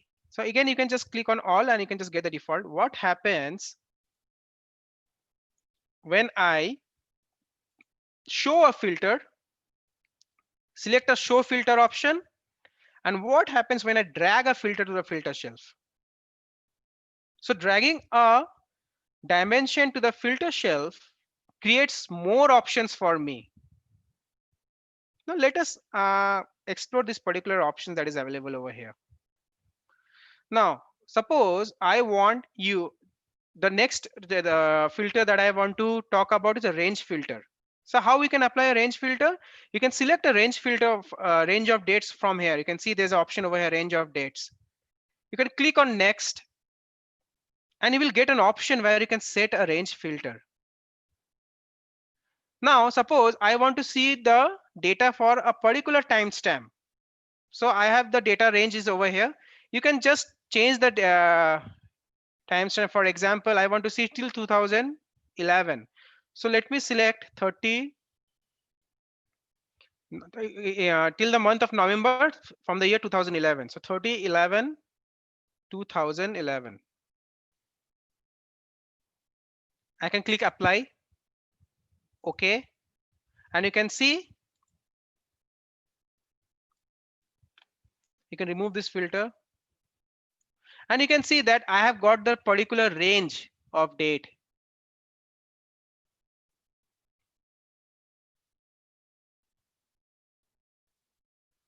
You can just play around this particular range. You can just drag this particular range, and you can just set a date range for you in order to check the details in that particular date stamp.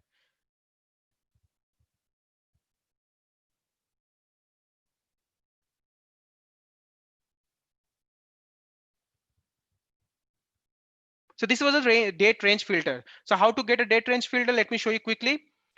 I can remove this filter, drag this filter from order date to date filter shelf, select this range of date, click on next, and you can just select the date range. This is also type of filter. The next filter is a relative filter. This is also a very useful filter. What I can do, I can just drag this filter option, this dimension. I can drag this filter and select the relative date for this one.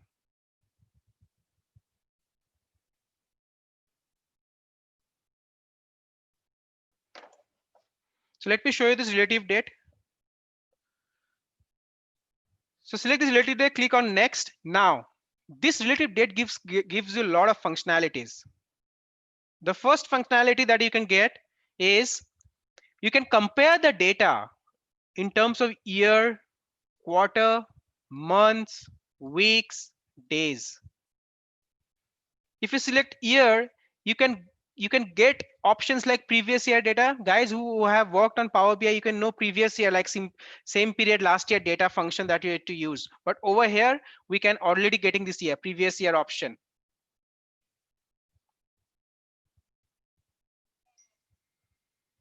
You can also select the last particular years.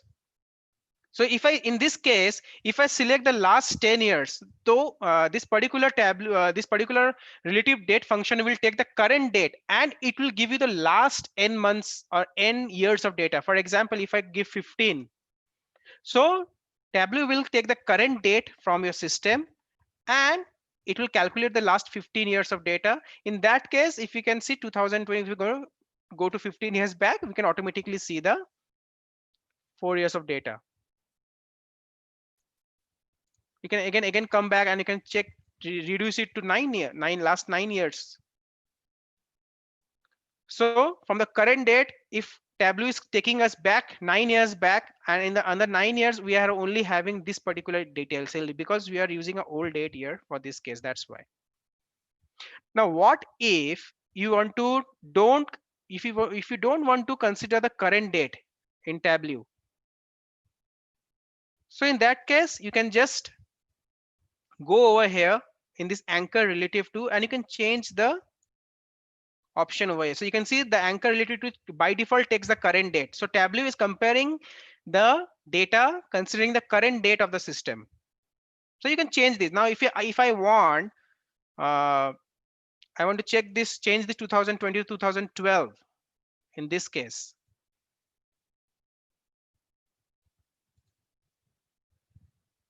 And click on apply and OK.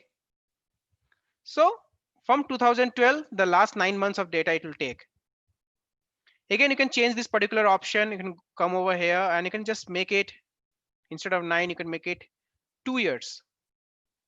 You can apply. So from 2012, it will take only 2 years of data because we have changed the relative date option. Instead of taking the current date, we have anchored the relative date to a as per our own wish, as per the user's wish. So this was all about relative date. There are a lot of functions. I want you guys to explore this particular option, like what is the next year option. This is very useful in terms of forecasting. You can also go for year to anchor options. There are a lot of options. You can explore it as per your convenience, and this is a very important. You can use it for different options. Like for example, a lot of people who are doing into reporting, coming from reporting background, they can use this Y2D option, YTD, sorry, that is year to date. So if you want to calculate the sales till this current year from the day from where the sales has been started, you can use this YTD option. YTD option is a very regularly used option in terms of creating reports where you need to calculate the year-wise sales, how much new sales has been made each year apart from the last year, how much new customers has been added to the sales. There are two kinds of customers, who gives you revenue and who gives you revenue and profit both. So you can use YTD options for identifying those concepts. So this was all about the date filters I want to explain you. I will request you guys just to explore these particular options. However, I'll be showing you more options. I'll be giving you a quiz on date. So by tomorrow, that assignments will be uploaded. I will try to upload some assignments tomorrow on Tableau so that you can practice all these concepts in terms of how we can work with text table, how we can work with date filters. So these assignments will be very helpful for you. Please don't crowd my support window with questions like when the assignments will be uploaded, when the assignment. I will be uploaded the assignment just the way I have done for Power BI. Just give me some time. Tomorrow I will try to upload the assignments on Tableau, some assignments on Tableau, so that you can practice it, because practicing will be the only way you can just perfect all this kind of options. So just try it out. Tableau is a very easy tool. No technicality required for this. No coding skills you required. You can just for people who are from non-technology background, they can use these tools for their purpose. So let's keep this discussion till here today, and I will continue the next topics on my next class. And we can just take this discussion forward. I will be talking about dashboards, stories. I will talking about maps, LOD functions. There are a lot of topics that are coming your way. I will try to cover all the topics as much as possible. Now let me take some questions. So Jivitesh, can you just unmute some of the people so that I can take questions?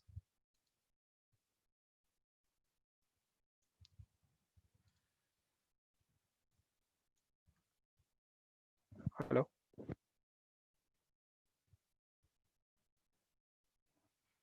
Hello, am I audible?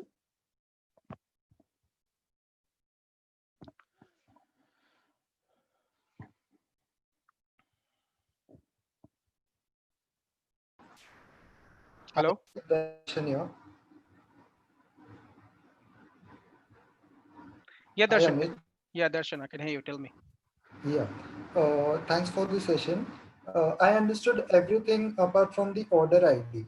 I mean, we did not create any hierarchy for the order date column.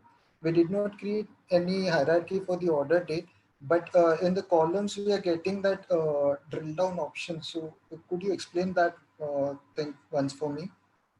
Yeah, because see, the order date contains year, quarter details by default. It contains, see, every date has three sections. You can see the date, the month, and the year. So all these particular components of a date creates a hierarchy in this particular dimension.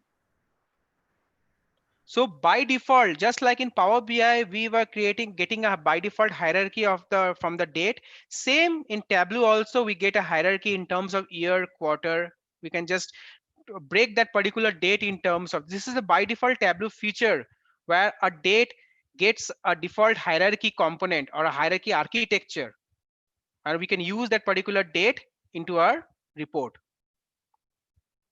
That's it. So wherever the order date column is there in Tableau, the Tableau will automatically create the hierarchy for everything, right? Correct. Okay, thanks for answering my question. Thank you Thanks, so Darshan. much. Yeah. Hello, sir. Sir, can you tell about the quick filters again? I couldn't get it. Which one are quick filters? Include, exclude, तो I was able to get it. Quick filters मतलब पता नहीं लगा कि मतलब कौन से वाले हैं. नितिन, अभी मैं फिर से समझाने जाऊंगा तो और भी नहीं लोग हैं समझाना लाइन नहीं पे। है सर कि कौन से वाले थे जो हमने ऑप्शन में किए. अच्छा ठीक है, मैं नहीं तुम, है. I can tell you in short. This is a quick filter where we bring the product category and product subcategory, and we can create this kind of filters from here. This is a typical example of a quick filter. Okay, okay, sir. Okay. Thank you. Thanks, Nitin. Hi, Amit. Yeah, hi. Tell me. So, Amit, sometimes in a regular database, like suppose we have a product category, right? Mhm. So, like product category, we have lot many categories in the list, but in a regular report, sometimes in one slide, like you can show the whatever product category it is, but then in following slide we have to show like top 20 and then drill down and go for another things which is related to only top 20, top 25. So how can we do it like in Tableau? Yeah, that's a very important. That's for the next topic I was going to talk about, that creating sets. You can create set out of your data. Now sets can be created two ways. Either by, you can create for small amount of data, you can create set manually, or you can create a set out of your data dynamically. So I will be talking about those things in my next session. Don't worry. Okay. And can you tell me the same thing in Power BI, like in Excel, you have top 20 or top 25, you can do it there. In Power BI, like give me the how I can do that, I'll figure it out. You can use a filter option in Power BI, and then the filter option, you have an option called top N. You can use the top N Top one. option in Power BI. Just do a Google for top N option in Power BI, and it will be, and there is an easy step for all those things. Okay, all right, thank you. Yeah.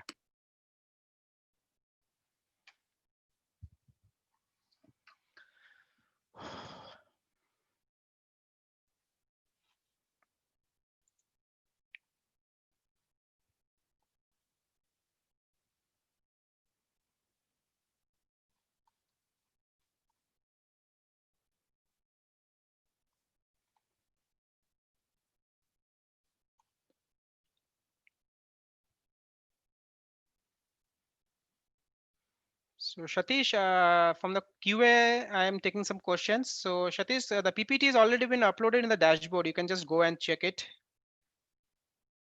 Shatish needs to know the PPT has been shared in the dashboard or not. And some more questions, let me take.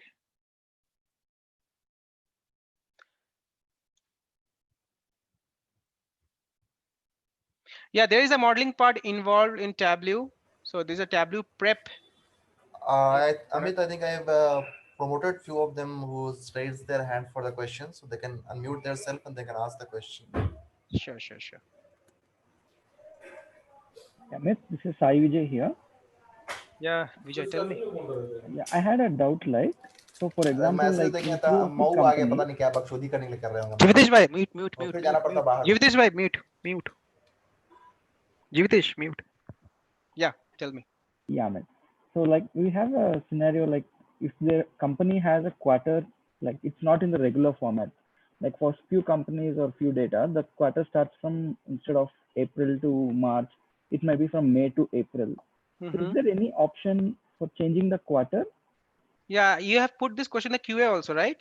Yes, yes. Yeah, I was going to that question only. So you want to change the quarter components, you mean to say? Yeah. Is it Yeah, possible? yeah, you can do it. We can get the quarter in terms of setting a relative date, right? You can just create a date filter where you can just work with the quarter option in your date. Oh, okay, okay. Got Okay, it, got it. you can just Got it. select the quarter and you can just fetch the quarter details from your data. No problem. Okay, okay. Okay. Thank you. Yeah.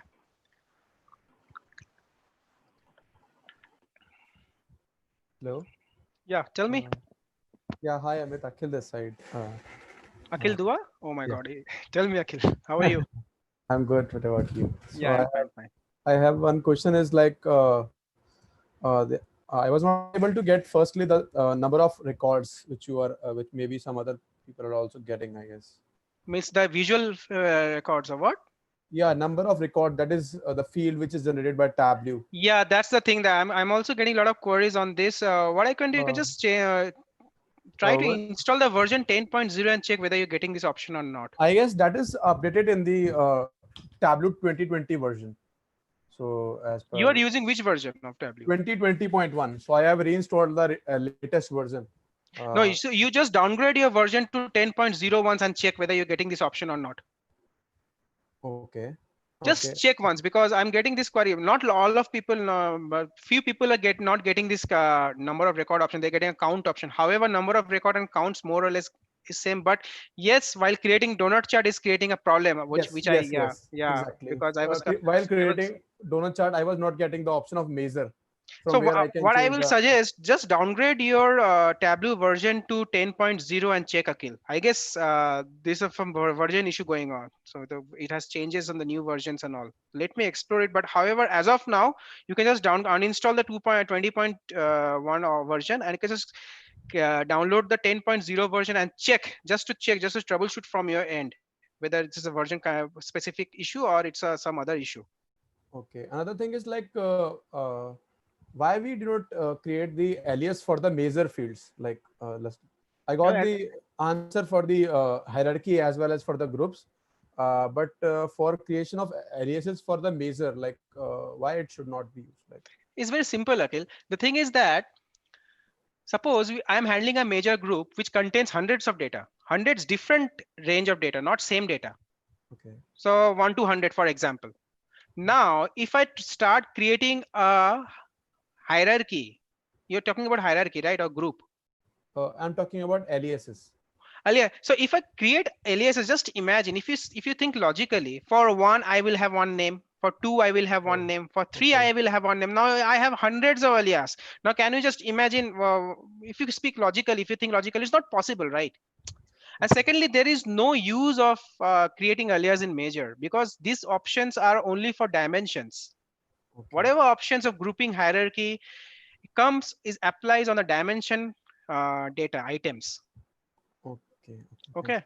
So one more thing, like for the downgrading the version of Tableau, like what option we can use? Like for the upgrading, we can reinstall. Like, just let me show you. So you can see my screen, right? Yes. So you can go to this particular link, Tableau release. You can just type tableau.com/support that release. In this particular screen, you will get all the versions of Tableau. Let me show you that. Yeah, I got the answer. Like all the list of version which you have already shown. Like, yes. So you can just come down over here and you can just select the 10.0 version, and out under this particular group, install 10.0.2. Okay. So you can buy this, you can just install the Tableau down, you can downgrade your version from the 2020 to 10.0. Okay. Okay. Fine. Thanks. Yeah, thanks, Akhil. Thank you. Thank you. Yeah.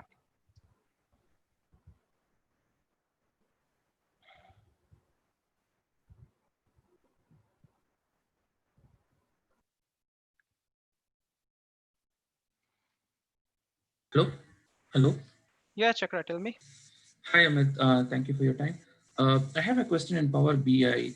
So, for instance, let's assume like I have 10 different products and I am trying to create a scorecard to measure the revenue from each of these 10 products. So, this scorecard just tells me the sales in rupees or in million. So, this dashboard has this figure. Okay, the scorecard has this figure. And now in the slicer or in the filter, if I select the product one, it should show what is the revenue from the product one. Correct. What if I have used eraser and I don't have anything, but still it shows the revenue from the product one. The scorecard still shows the revenue from the product one, and it is something very misguiding to the other people when they view it. So is there any possibility that I make my scorecard value null or a blank value when I don't select anything in my slicer? So you have selected the product, all the 10 products, and you have added their revenue, and you have created a card, right? And you want to create a null card, means a blank card, you mean to say?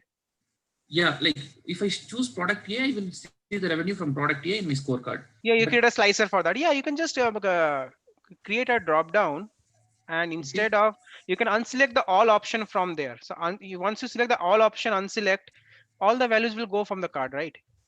No, what happens is like I get the first value.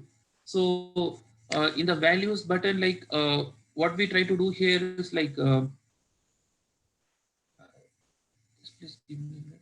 So we select the field, in the fields, we select the first value, right? Correct. So No, you can, what happens? are you creating a slicer first? Tell me, are you creating a slicer of that Yeah. product? Yeah. So in this slice, Yeah, it's a slicer, Ahmed. Yeah, it's a drop down slicer or a list slicer. What kind of slicer you're using? It's a drop down. You can convert that slicer to a list slicer, and in the list, you can just unselect the all option, and you can check whether your card is getting null or not. No, it is not getting null. What is taking? It's taking a default value of first product, no? Yeah, it is taking a default value of the first value. So it should not take actually. It should become a blank null blank card. You can just share the screenshot in the support. I will just check on that. No issues. You should not take the null value. It should not take. It should show you a blank card. So what is the exact value? Which product value it is showing? Can you tell me? Product it's one, showing product the first two. Value of the first product. Whatever is in the rows. Can you just change the format, or in the format option there is a selection. You can just where you can select the value for the card to be selected to null value, or there's some option. Can you just do a bit of research from the format option, because even I need to see that. It should not work like that. So in the format option, you might be getting some option where you can play around that particular value. You can just remove those values from there. Okay, so where do I find this format? Sorry, Amit, it takes some time. So where do I find this format? Just beside the value field, there's a paintbrush symbol. You can see. Yeah, in that is a format option. You can click on that format option. You can just change, do a workaround on that particular options. You can just see what are the options available over here. I will tell some observations that I have made. So when we go to the fields and the item that revenue comes, right? So in that revenue, if I right click and see what has happened, I have selected the first value. So we have options like first value, last value, average, something like that. So I have selected the first value in that. So the first row's value comes in the scorecard when I don't select anything. And if I select the last value, the last row's value, whatever is the revenue figure in the last row of the entire data set, that one gets highlighted in the scorecard. If I select in the format, the last value. You just share me the screenshot in support. I will just look into it. Don't worry. Sure. Okay. You want me to do it now or like? Yeah, you can just raise a ticket now. I can just check it and just revert you back on that. Okay, thank you so much. Yeah, I'll get back to you on that. Thank you. Thank you. Jivdesh, you can just end the session. Hello. Yeah, Jivitesh. you can just- Yeah, Amit. So let's conclude this session, Sure. guys. So I hope you have able to learn some new topics, new options in Tableau. However, I'll be going in some more detail in the future, and I will be try to work on some more options. I will continue my discussion on sets from next session. So let's meet on Friday on the same time. Take care, guys, and let's meet on Friday. Thank you.